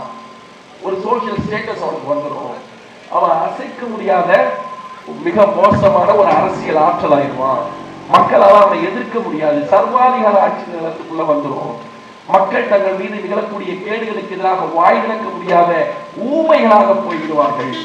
ஆகையினாலே வாக்கு செலுத்தக்கூடிய மக்களுக்கு ஒரு வாய்ப்பை கொடுப்பதற்காக, வாக்கு செலுத்தக்கூடிய மக்களுக்கு ஒரு வாய்ப்பை கொடுக்க வேண்டும் என்ற நோக்கிலே 5 ஆண்டுகளுக்கு ஒரு முறை தேர்தல் நடக்கிறது. இதுதான் தேர்தலுடைய அடிப்படை. ஆனால் தமிழ்நாட்டிலே என்ன சிக்கல்? கடந்த 60 ஆண்டு காலமாக இந்த திமுக, அதிமுக என்கிற திராவிட கட்சிகளுக்கு, திராவிடம் என்ற ஒற்றை சாதனத்துக்கு தொடர்ச்சியாக வாக்கு செலுத்தி அவர்களை கொள்ளையடிக்கிற, கொள்ளைக்காரர்களாக, கொள்ளுக்கு திங்கிற திராவிட பெரும்பூதங்களாக மாற்றிவிட்டது நம்முடைய மக்கள் தான். அதற்கான பலனைத்தான் அவர்கள் இப்போது அனுபவிக்கிறார்கள். நீங்க அதிமுக திமுக வேறுபாட விடுங்க, அதிமுக திமுக கட்சி வேறுபாட விடுங்க. எந்த கட்சி ஆட்சிக்கு வந்தாலும் விஓ ஆபீஸ் சேர்ந்து, ஆர்ஐ ஆபீஸ் சேர்ந்து, தாசில்தார் ஆபீஸ் சேர்ந்து, ஆர்டிஓ ஆபீஸ் சேர்ந்து, இந்த ஆபீஸ்ல பிறப்பு சான்றிதழ் இருந்து இறப்பு சான்றிதழ் வரைக்கும் ஏதாவது ஒரு ஆவணத்தை உங்களால 100 ரூபாய் லஞ்சம் கொடுக்காம வாங்க முடியுமாங்கிறத இருக்கும். எந்த ஆட்சியில வாங்கிருக்கீங்க? திமுகலையும் உங்களால லஞ்சம் கொடுத்தா வாங்க முடியுது, அதிமுகவிலையும் லஞ்சம் கொடுத்தா வாங்க முடியுதுன்னா 2 கட்சிகளுக்கு என்ன வித்தியாசம்? அதிமுக வந்தாலும் அரசு நேரடி நெல் கொள்முதல் நிலையங்கள்ல மூட்டைக்கு 30 ரூபாய் கொடுக்கணும், 40 ரூபாய் கொடுக்கணும். திமுக வந்தாலும் அரசு நேரடி கொள்முதல் நிலையங்கள்ல லஞ்சமா மூட்டைக்கு 30 ரூபாய் கொடுக்கணும், 40 ரூபாய் கொடுக்கணும்னா இந்த திமுகவுக்கும் அதிமுகவுக்கும் என்ன வித்தியாசம் இருக்கு? என்ன வித்தியாசம் இருக்கு? இவன் ஆட்சியில கொலை நடக்குதுங்க, இவன் ஆட்சியில இல்லைங்க. இவன் ஆட்சியில மணல் அழுறாங்க, இவன் ஆட்சியில இல்லைங்க. இவன் ஆட்சியில மலையை வெட்டி கடத்துறாங்க, இவன் ஆட்சியில இல்லைங்க. இவன் ஆட்சியில சாதிய வன்கொடுமைகள் நடக்குதுங்க, இவன் ஆட்சியில இல்லைங்க. இவன் ஆட்சியில கொலை நடக்குதுங்க, இவன் ஆட்சியில இல்லைங்க. இவன் ஆட்சியில சிறை கொலை நடக்குதுங்க, இவன் ஆட்சியில இல்லைங்க. இவன் ஆட்சியில பாலியல் வன்கொடுமைகள் பெண்களுக்கு எதிராக நடக்குதுங்க, இவன் ஆட்சியில இல்லைங்க. ஏதாவது ஒண்ணு சொல்ல முடியுமா? இவன் ஆட்சியில டாஸ்மாக், இவன் ஆட்சியில இல்லைங்க. எல்லாரும் இந்த திமுக அதிமுக மீண்டும் ஆட்சிக்கு வருவதனாலே, இந்த கட்சியிலே போட்டியிடக்கூடிய இந்த நாட்டுக்குள்ளே எது ஒன்றும் மாறிட்டார். மாற்றத்தை விரும்பக்கூடிய மக்களாகிய நீங்கள் என்ன பண்ணணும்? என்ன பண்ணணும்? உங்களுடைய வாக்குகளை மாற்றி போட்டால் மட்டும்தான் மாற்றம். காலகாலமா மாற்றம் வேணும், மாற்றம் வேணும்னு சிந்திக்கக்கூடிய மக்கள் அதற்கு முதல்ல தங்களை தகுதிப்படுத்திக்கணும், புதிய ஒன்றை தேர்ந்தெடுக்கணும். மீண்டும் மீண்டும் ஒரே மாதிரியான வேலைகளை செய்துவிட்டு வேறு வேறு மாதிரியான முடிவுகளை எதிர்பார்ப்பது முட்டாள்தனம். முட்டாள்தனம். நீங்க என்ன நினைக்கிறீங்க? நம்முடைய பிரச்சனைகளுக்கு எல்லாம் தீர்வு அரசாங்கம் நினைக்கிறீங்க. அதுதான் மிகப்பெரிய தப்பு. நம்முடைய பிரச்சனைகளுக்கு தீர்வு அரசாங்கம் அல்ல, மாறாக அரசாங்கமே நமக்கு ஒரு பெரிய பிரச்சனை தான். அதை தூக்கி எறியணும், அதை மாற்றணும். முடிந்த அளவிற்கான வாய்ப்புகளை, முடிந்த அளவிற்கான காலங்களை இந்த திமுக அதிமுக கொடுத்தாங்க. ஆனால் எந்த முன்னேற்றமும் வந்த பாடில்லை. நீங்க சிந்திச்சு பாருங்க, அருகாமையில் இருக்கக்கூடிய சிங்கப்பூர், மலேசியாவிலிருந்து சிங்கப்பூர் பிரிகிற போது அழுது கொண்டே பிரிந்தார். உலகத்திலேயே எனக்கு விடுதலை வேண்டாம் என்று சொன்ன ஒரே நாடு சிங்கப்பூர். அதனுடைய தலைவர் லீ குவான் யூ முதல் கொண்டு கண்கலங்கி கொண்டு தான் முதல் பேட்டி கொடுத்தார். சிங்கப்பூரை பிரித்து விடுகிற போது அந்த நாட்டிலே ஒன்றுமே இல்லை, வெறும் சதுப்பு நிலக்காடுகள், வெறும் ஓலை குடிசைகள். இது மட்டும்தான் சிங்கப்பூர். உலகத்தின் நோய் நாடு என்று புறக்கணிக்கப்பட்ட ஒரு நாடு அந்த சிங்கப்பூர். அந்த ஒன்றுமே இல்லாத சிங்கப்பூரில், எந்த வளமும் இல்லாத சிங்கப்பூரில், வெறும் கடற்கரை மட்டுமே இருக்கிற சிங்கப்பூரில் லீ குவான் யூ என்ற தலைவன், அந்த பெருமகன் ஆண்டு கிட்டத்தட்ட 60-70 ஆண்டு காலங்களில் அந்த நாடில் உலகின் அதிகம் தனி மனித வருவாய், தனிநபர் வருவாய் ஈட்டக்கூடிய ஒரு நாடாக இருக்கிறது என்றால், பொருளாதாரத்தில் மிக மிக முன்னேறிய நாடாக இருக்கிறது என்றால் என்ன காரணம்? அந்த நாட்டை வழிநடத்திய லீ குவான் யூ என்ற பெருமகன் காரணம். அவருடைய திட்டங்கள், அவருடைய சட்டங்கள், அவருடைய கொள்கைகள், அவருடைய கோட்பாடுகள், அவர் தன் மக்களை நேசித்தது, இதுதான் காரணம். இந்த 60 ஆண்டுகளுக்கு முன்னால் நான் விரும்புகிறேன், இந்த திருட்டு திராவிட கட்சிகளிடத்தில், இந்த திமுக, இந்த அதிமுக, இதே தமிழ்நாடுகளில் ஒரு வளமும் இல்லாத சிங்கப்பூர் முன்னேறுகிற போது தமிழ்நாட்டில் என்ன வளம் இல்லை? காடு வளம் இல்லையா? கனிம வளம் இல்லையா? கடல் வளம் இல்லையா? மீன் வளம் இல்லையா? மணல் வளம் இல்லையா? கனிம வளம் இல்லையா? மக்கள் வளம் இல்லையா? என்ன இல்ல? தீர்த்தமலை, சப்பால்மலை, பச்சைமலை, பழனிமலை, கொல்லிமலை, எத்தனை மலைகள், மலை வளம் இல்லையா? என்னடா தோண்ட தோண்ட தங்கம் இல்லையா? பெட்ரோல் இல்லையா? தனிமலம் பெட்ரோல் இல்லையா? என்னடா இல்ல தமிழ்நாட்டில்? அத்தனையும் இருந்த நாடு ஏன் இன்றும் பிச்சைக்கார நாடாக இருக்கிறது? காரணம், கொள்ளக்காரன் நாட்டை ஆண்டான், அதனால பிச்சைக்கார நாடாக. ஒரு தலைவர் அந்த நாட்டை ஆண்டான், ஒண்ணுக்கு உதவாத நிலம் உலகத்தின் சிறந்த நாடாக. ஆக ஆளக்கூடியவர்கள் தான் மிக மிக முக்கியமானவர்கள், மதிக்கக்கூடியவர்கள். எந்த வாழ்க்கையில் எந்த மாற்றம் உங்களுக்கு இதுவரை ஏற்படவில்லை என்றால் இனியும் ஓட்டு போட்டு இவர்களை தேர்ந்தெடுத்தால் எந்த மாற்றமும் ஏற்படும். உண்மையிலேயே மாற்றம் ஏற்பட்டிருக்க வேண்டும் என்றால் அது எப்போதோ ஏற்பட்டிருக்க வேண்டும், எப்போதோ இவர்கள் அதை செய்திருக்க வேண்டும். ஆனால் இவர்கள் அதை செய்தவர்கள் இல்லை, செய்ய போவதும் இல்லை. ஆக புதிய ஒரு கருத்துக்கு, புதிய ஒரு தத்துவத்திற்கு, புதிய ஒரு சித்தாந்தத்துக்கு, புதிய ஒரு கொள்கைக்கு, புதிய ஒரு தலைமைக்கு, புதிய ஒரு கோட்பாட்டுக்கு இடம் கொடுப்பது ஒன்றுதான் மக்கள் முன்னேறுவதற்கு, இந்த சமூகம் முன்னேறுவதற்கு, தமிழ்நாடு முன்னேறுவதற்கான ஒரே வழி. வேறு வழி வாய்ப்பே இல்லை.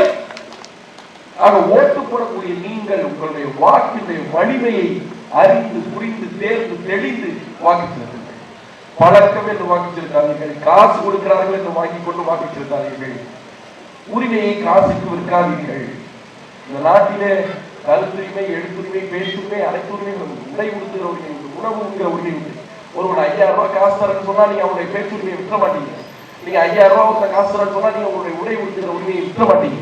நான் ஒரு அரசியல்வாதி, நான் உங்கள்கிட்ட 2000 ரூபாய் காசு கொடுத்து உனக்கு கருத்து சொல்ல உரிமை இருக்கு, அடுத்த 5 வருஷத்துக்கு வாயை விட்டு ஊமையாரு, 5000 ரூபாய் வாங்கி அப்படின்னு சொன்னா நீங்க ஒத்துக்க மாட்டீங்க. உன்கிட்ட உடை உடுத்துகிற உரிமை இருக்கு, நீ என்ன உடைய வேணாலும் போடலாம், எவனை கேட்க முடியாது. நான் உனக்கு 5000 ரூபாய் காசு தரேன், அடுத்த 5 வருஷத்துக்கு எல்லாத்தையும் அவுத்து போட்டு என் மாதிரி அம்மனமா நின்று சொன்னா நீங்க மூஞ்சில காருக்கு போடுவீங்க. கருத்து சொல்ற உரிமையை விட்டுக் கொடுக்காத பெருமக்களை காசுக்கு, உடை உடுத்துகிற பெருமையை விட்டுக் கொடுக்காத பெருமக்களை காசுக்கு, ஓட்டு போடுகிற உரிமையை மட்டும் எப்படி விட்டுக் கொடுக்குறீங்க? எப்படி விட்டுக் கொடுக்குறீங்க? ஓட்டுக்கு காசு வாங்கிட்டு ஓட்டு போடுறாங்க. இந்த நாட்டை சர்வநாஸ்தி ஆக்குறதுக்கான அனைத்து வாய்ப்புகளும் கொண்ட ஒரு கேடு செய்ய, ஒரு கேடு. அந்த காசு எத்தனை நாளைக்கு தாங்க? எத்தனை நாளைக்கு அந்த காசு? எத்தனை நாளைக்கு அந்த காசு? சிந்திச்சு பாருங்க. ஆக இதற்கு ஒரு முடிவு கட்டணும். இந்த ஆட்சிகளுக்கு, இந்த கட்சிகளுக்கு ஒரு முடிவு கட்டணும்னா புதிய ஒன்றை தேர்ந்தெடுக்கணும். யாரும் தேர்ந்தெடுக்கிறது? மாற்று புதுசாக ஒருத்தர் வந்திருக்காரு, அவர் தேர்ந்தெடுக்கிறதா? கிடையாது. அவர்கள் நடத்துவது என்ன அரசியல் கட்சியா? அதுவும் கிடையாது. அந்த கட்சியுடைய தொண்டர்களுடைய நடவடிக்கை நீங்க பாக்குறீங்க தானே? ஏதாவது உருப்படுறதுக்கு வழி தெரியுதா? எதுவும் கிடையாது. நாட்டில் அவன் பிரச்சாரம் போறதுக்காக அனுமதி வாங்குவான். இவர் ஒருத்தர் தான் ரத்து பண்றதுக்காக அனுமதி வாங்குவாங்க. 28 கூட்டத்துக்கு அனுமதி வாங்கியிருக்காப்புல, 30 தான் ரத்து பண்ணியிருக்காப்புல. எப்படின்னு தெரியல. அந்த மாதிரி ஒரு கட்சி அந்த கட்சி. எந்த விதத்திலையும் மக்களுக்கு பயனளிக்காத ஒரு கட்சி. கோலம் போட்டுட்டு இருக்காங்க. காலையில பாக்குற வீட்டு வாசல்ல கோலம் போட்டுட்டு இருக்காங்க. கருப்பு சவுண்ட் கோலமாவும் பொடிய வாங்கி. ஏன்னா கோலம் போடுறதுக்கு எதுக்கு ஒரு அரசியல் கட்சி? கோலம் போட்டா ஓட்டு வாங்கல யாராவது உங்கள்கிட்ட மக்கள் தெரிவிக்கணும், மக்களுக்காக போராடணும். ஆக மதிக்கக்கூடிய வேலை அவர்களை போட்டு சும்மா இந்த நாட்டில் கஞ்சா எப்படியோ, இந்த நாட்டில் சாராயம் எப்படியோ அப்படிதான் தாவேக்காவும், அப்படிதான் விஜய். இந்த நாட்டுக்கு கேடு, சமூகத்துக்கு கேடு. கஞ்சா சாராயத்தை நீங்க எப்படி அனுமதிக்க மாட்டீங்களா? அது போல தாவேக்காவையும் அனுமதிக்காதீங்க. நாடு நல்லா இருக்கும். மாற்றத்தில் இருக்கிற ஒரே கட்சி நாம் 14 ஆண்டு காலமாக களத்தில் இருக்கிறோம். 2010 2026 வரைக்கும். இதுவரைக்கும் 2 சட்டமன்ற தேர்தல், 2 பொது தேர்தல் நின்றிருக்கும். இந்த 4 தேர்தல்களிலும் தனித்து நின்றிருக்கும். கிட்டத்தட்ட 4.5 லட்சம் ஓட்டிலிருந்து 36 லட்சம் ஓட்டு உழைத்து எடுத்திருக்கிறோம். இந்த 36 லட்சம் ஓட்டுல ஒரு ஓட்டு கூட காசு கொடுத்து வாங்கின ஓட்டு இல்லை. எங்கள் மக்கள் எங்களை நம்பி ஓட்டு போட்டிருக்காங்க. 36 லட்சம் பேர். நாங்கள் நினைத்தால் யாரோடு வேண்டுமானாலும் கூட்டணி வைக்கலாம். எங்களுக்கு அழைப்பு இருக்கிறது. 2023 கொடுக்கிறார்கள். 0.5% வாங்கிய தேமுதிக 8 சீட்டு வாங்குகிற போது, ஒரு ராஜ்யசபா சீட்டு வாங்குகிற போது, வெறும் 4% இருக்கக்கூடிய காங்கிரஸ் 28 சீட்டு ஒரு ராஜ்யசபா சீட்டு வாங்குற போது, தமிழ்நாட்டில் இருக்கக்கூடிய திமுக, அதிமுக கண்டித்த அனைத்து அரசியல் கட்சியும் எங்களிடம் வாக்கு சதவீதம் குறைந்தான். ஆனால் அவர்களாலே விரும்பிய சீட்டை வாங்குகிற போது, கேட்ட இடங்களை பெறுகிற போது, கேட்ட பணத்தை பெறக்கூடிய நிலைமையில இருக்கிற போது எங்களால் ஏன் பெற முடியாது? நாங்க முடிந்த கோடி கோடியா கொட்டி இப்படி மேடை போட்டு நெஞ்சு வரல கட்ட வேண்டிய எந்த தேவையும் இல்லை. ஜம்முன்னு பணம் கொடுப்பான், அவனே தொகுதி ஒதுக்குவான், அவனே ஜெயிக்க வைப்பான், அவனே சட்டமன்றத்துக்குள்ள கொண்டு போவான், உட்கார வைப்பான். நல்லா இருக்கலாமே, வாழலாமே. அதை விட்டு ஏன் 14 ஆண்டுகளாக கட்டணும்? ஏன்னா இந்த கட்சிகள் இருக்கு, இந்த கட்சிகள் எல்லாம் இதற்கு உருவானது. விசிக, பாமக, இந்த கூட்டணியில இருக்கக்கூடிய மதிமுக, தேமுதிக, இந்த கட்சிகள் எல்லாம் எதற்காக உருவானது? தமிழ்நாட்டிலே எல்லா கட்சிகளும் திமுக, அதிமுகவை ஒழிப்பதற்கு உருவானது. காலப்போக்கில வேற வாய்ப்பே இல்லாமல் இந்த திமுக, அதிமுக கூட்டணி வைக்கும். அதுதான் பிரச்சனை. இப்ப கூட்டணி வச்சவன் நிலமெல்லாம் என்ன இருப்பாரு? ஏன் நான் கூட்டணிக்கு போகலன்னு சொல்றோம். விஜயகாந்த் ஜெயிச்சாரு, அதிமுக கூட்டணி வச்சாரு, தமிழ்நாட்டில் எதிர்கட்சி தலைவராக வந்தாரு. அதுக்கப்புறம் ஒண்ணுமில்ல, காணாம போயிட்டார். திருமாவளவன் கட்சி சொன்னாங்க, திமுக அதிமுக எதிர்ப்பு சொன்னாரு. திமுக அதிமுக கூட்டணி வச்சார். இன்னைக்கு அவர் தேர்தல் வேட்பாளர்கள் பாட்டி அவரே ஓட்டு போடாதீங்கன்னு சொல்ற அளவுக்கு வந்துச்சு. அவர் கட்சி வேட்பாளருக்கு அவரே ஓட்டு போடாதீங்கன்னு சொல்றாரு. அவர் கட்சிக்கார அத்தனை பேர்த்தை நம்ம தனியார் ஜெயிக்க முடியாது, தனியார் ஜெயிக்க முடியாது சொல்லியே காலம் அவர் தனியாவே நிக்க விடாத ஒரு ஒற்றுமை அவர். பாமக இந்த திமுக அதிமுக எதிர்ப்பு இந்த பாமக பாதி பாமக போயிடுச்சு. மதிமுக எங்க மதிமுக விஜய்க்கெல்லாம் என்னங்க கூட்டம் கொடுக்குங்க நாட்டுல? வைகோவுக்கு கூட அந்த கூட்டமாங்க. வைகோ திமுகவில இருந்து வெளியில வரும்போது கம்யூனிஸ்ட் கட்சிகள் பத்திரிகைகள் நாட்டிலே சம பிளவு சொல்லுச்சு. 10க்கு 12 13 மாவட்ட செயலாளர்கள் வைகோ ஒரு திமுகவில் இருந்து 40க்கும் மேற்பட்ட நிர்வாக உறுப்பினர்கள் காஞ்சிபுரத்தில் மாநாடு போறாங்க. நடக்குது பேரணி 7 மணி நேரம் நடந்து போறோம். 7 மணி நேரம் அவ்வளவு கூட்டம். அந்த மாதிரி ஒரு கூட்டத்தை தமிழக அரசியல் அதுவரை பார்த்ததே. அப்படி கூட்டம் முடிஞ்சிச்சு வைகோவுக்கு. அந்த வைகோவை மேடையில நிக்க வச்சு பக்கத்துல வளமுடிச்சார் என்று பேசினார். என்ன பேசினாரு? அந்த கூட்டத்தை பார்த்து வளமுடிச்சார் என்ன பேசினார்? களம் நின்ற போர் மரவர் கடலோசை சிறகடிப்பாய், கங்கை வெள்ள கவிரடைக்குள் பொங்கி வரும் குடிஜிடிப்பாய், அன்றாந்த பாண்டி மன்னர் அணிவகுத்த பெரும் படை இதுதான் என்று சொல்லி அத்தேவரைய படையை புகழ்ந்து பாடினார். யாரு? வளமுடிச்சாரு. அவ்வளவு கூட்டம் கூட்டாத வைக்கும். ஆனா என்ன 19 மாசம் முடிச்ச அம்மையார் ஜெயலலிதா அவர் ஜெயில வைக்கிறாங்க விசாவுல. 19 மாதம் கழித்து வெளியில வருகிறார். கருத்து கணிப்பு சொல்லுது. என்ன சொல்லுது? அதிமுக கூட்டணி வச்சா 20 சீட்டு ஜெயிப்பார் அப்படின்னு சொல்லுது. தனக்கு நாம் சேர்ந்த கூட்டத்தை நம்பி அதிமுக கூட்டணி வைக்கிறார். ஒரு சீட்டு ஜெயிக்கல. முடிஞ்சு சர்வராஷ்டி யாரோடது? வைகோட அரசியல் வந்து வைகோ, திருமாவளவன், அன்புமணி, இன்னும் யாராவது ஜான் பாண்டிங்க, கிருஷ்ணசாமி, தேமுதிக விஜயகாந்த் அத்தனை பேர் கண்ணு முன்னாடி உதாரணமா இருக்காங்க. கூட்டணி வச்ச 2010 முதல் மேடையில மக்களுக்கு வாக்குறுதி கொடுத்தோம். தேசிய கட்சியோட திராவிட கட்சியோட கூட்டணி இல்ல. 16 வருஷம் இன்ன வரைக்கும் கூட்டணி இல்ல. நெஞ்சுறுதியோடு நேர்மையாக நிற்கிறோம். மதிப்பிற்குரிய பெருமக்களை, எங்கள் நேர்மையை அங்கீகரித்து எங்களுக்கு நீங்கள் வாக்கு செலுத்த வேண்டும். எங்களுக்கு நீங்கள் வாக்கு செலுத்த வேண்டும். இந்த தொகுதியிலே வடநாடு சட்டமன்ற தொகுதியிலே போட்டியிடக்கூடிய எங்களுடைய வெற்றி வேட்பாளர் திருமுருகன் அடிப்படையில் ஒரு திரைப்பட நடிகர், ஒரு இயக்குனர், இதையெல்லாம் தாண்டி ஒரு தமிழ் தேசியவர்.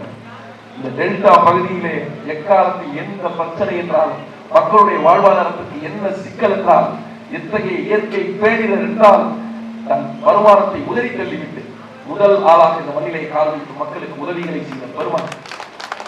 இந்த வடநாடு சட்டமன்ற தொகுதியிலே அவருடைய கால்கள் நடக்காத தெருக்கள் இல்லை, அவருடைய கண்கள் சந்திக்காத மனிதர்கள் இல்லை, அவருடைய கைகள் பற்றாத மனித கரங்கள் இல்லை. அத்தனை மனிதர்களுக்கும் அறிமுகமான ஒரு மனிதன், மக்களை இதயத்திலே நிறுத்தி நேசிக்கக்கூடியவர், உண்மையிலேயே திரைப்படத்தை தவிர அரசியலிலே மக்களிடத்திலே நடிக்க தெரியாதவரால் ஒரு கொள்கைவாதி, ஒரு பொது மனிதன், சாதி மதங்களுக்கு அப்பாற்பட்டு மக்களை நேசிக்க தெரிந்த ஒரு பண்பாளர்.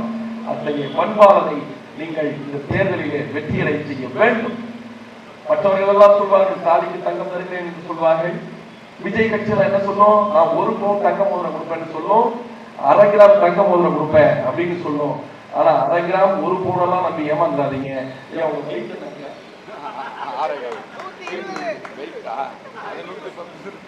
90 கிலோ வெயிட், 90 கிலோ சொக்க தங்கத்தை இந்த தொகுதிக்காக அர்ப்பணிக்கலாம். சொக்க தங்கம் உண்மையிலே இந்த தொகுதியில மறுபடியும் வைக்கிறீங்க ஜெயிச்சா அது செய்தி, அது வீண் செய்தி. மறுபடியும் இந்த தொகுதியில சேவை ஜெயிச்சா அது வீண் செய்தி. திமுக ஜெயிச்சா அது வெறும் செய்தி, அதிமுக ஜெயிச்சா அது வெறும் செய்தி. ஆனால் நாம் தமிழரும் வேட்பாளர் திருமுருகன் வெற்றி பெற்றார் அது வரலாறு, அது ஒரு புதிய வரலாறு. வடநாடு சட்டமன்ற தொகுதி தமிழகத்தில் ஒரு புதிய வரலாறை எழுதுவதற்கு பிள்ளையார் சொல்லி போட்ட தொகுதியாக இருக்கட்டும். இந்த திராவிட அரசியல் கேடுகளில் இருந்து விடுபட்டு தமிழ் தேசிய தத்துவத்தின் கீழே வாழ்வதற்கு மக்களாகிய நீங்கள் துணியுங்கள். புதிய ஒன்றை முயற்சித்து பாருங்கள். உங்களுக்கு எந்த கேடு வந்த போதில்லை. அப்படி உங்களுக்கு பிடிக்கலையா 5 வருஷம் கழிச்சு அடுத்த குப்பையில கொண்டு போங்க. தாராளமா குப்பையில போனீங்க. நாங்களும் நீங்க சொன்ன முடிவை எடுத்துட்டு கும்பிட்டு போயிட்டே இருக்கோம். ஆனா 2 சட்டமன்ற தேர்தல், 2 நாடாளுமன்ற தேர்தல் 16 வருஷமா ஆட்டத்துக்கு வெளியிலேயே வச்சு எங்களுக்கு நோய் எவ்வளவு கட்டுறது? நாங்க கட்டுவோம், பிரச்சனை கிடையாது. நாடு சுடுகாடு ஆயிடுச்சுன்னா என்ன பண்றது? நாடு சுடுகாடு ஆக்கிட்டாங்க. அப்புறம் எவன் மீட்டெடுக்க முடியாது நாட்டை. இந்த மண் மீதும் மக்கள் மீதும் அக்கறை இருக்கிற நாங்கள் நாங்கள் பலமோடு இருக்கிற போதே எங்கள் கைகளில் ஒரே ஒரு முறை இந்த நாட்டை கொடுத்துப்பாங்க, இந்த தொகுதியை கொடுத்துப்பாங்க. பிடிக்கலாம் மாற்றி பிரச்சனை முடியல, நீதான் பண்ண எவனுக்கோ ஊட்டிய எங்களுக்கு ஒரு 5 வருஷம் ஒரு 5 வருஷம் ஒரத்தநாடு தொகுதியை உண்மையிலேயே தமிழ்நாட்டின் ஆகச்சிறந்த தொகுதியாக, மிக சிறந்த தொகுதியாக நாங்கள் மாற்றி காட்டோம். மதிப்பிற்குரிய மக்களே, இந்த ஒரத்தநாட்டினுடைய பெருமையை மீட்டெடுக்க வேண்டும். இந்த திராவிட அரசியல் கட்சிகள் செய்த கேடுகளில் இருந்து இந்த மண்ணை மீட்டெடுக்க வேண்டும். என் மக்களை நல்வழிப்படுத்த வேண்டும். அவர்களுக்கு ஒரு சிறந்த எதிர்காலத்தை உருவாக்கி தர வேண்டும். அத்தனை பேரும் இந்த ஊரிலே பிழைப்பதற்கு வழியற்று வாய்ப்பற்று வீட்டுக்கு ஒருவன் வெளிநாட்டில் இருக்கிறானே, பெண்டாட்டி பிள்ளையை பார்க்காமல் அரபு தேசங்களிலே, சம்பந்தமில்லாத நாடுகளிலே ஒட்டகம் வெட்டிக் கொண்டு வெள்ளை வெயிலே அடைந்து கொண்டு திரிந்து கொண்டு வாழ்க்கை வாழ முடியாமல், பெண்டாட்டி பிள்ளையை பார்க்க முடியாமல் வாழ்ந்து கொண்டு சிரமப்படுகிறாரே, அப்படி ஒரு சமூகம், அப்படி ஒரு தலைமுறை மீண்டும் உருவாகாமல் இருக்கு. இருந்த இடத்திலே சிறந்த வேலை அவருக்கு கொடுக்க, அதற்குண்டான ஊதியம் கொடுக்க திட்டங்களும் கொள்கைகளும் மாற்பாடுகளும் எங்களிடத்தில் உங்களுடைய வாக்குகளாலே அதை சாத்தியப்படுத்துங்கள். பெருமக்களே, சாத்தியப்படுத்துங்கள். ஒரே ஒரு முறை உங்களுடைய வாக்குகளை ஏற்கலப்பை விவசாயி வரிசை எண் 2 அதுவும் குறிப்பிட்ட செய்தி என்ன அப்படின்னா, அவர் இந்த ஊரினுடைய மருமகன், இந்த ஊரினுடைய மருமகன். இதுதான் அவருக்கு மாமியார் வீடு. சொந்த வீட்டுக்கு போறாங்க, மாமியார் வீட்டுக்கு உறுதியா வருவார். எந்த பிரச்சனையும் இல்லை. மக்கள் அனைவரும் அவருக்கு சொந்தங்கள் தான். நேசிக்கக்கூடிய ஒரு பெருமகன். வரிசை எண் 2 விவசாய சின்னத்திலே ஒரே ஒரு முறை உங்கள் விரல்கள் அழுத்தட்டும், ஒரு புதிய சகாப்தம் உறக்கட்டும். மதிப்பிற்குரிய பெருமக்களே, விவசாய சின்னத்திலே உங்களுடைய வாக்குகளை செலுத்துங்கள். நன்றி, வணக்கம். நாம்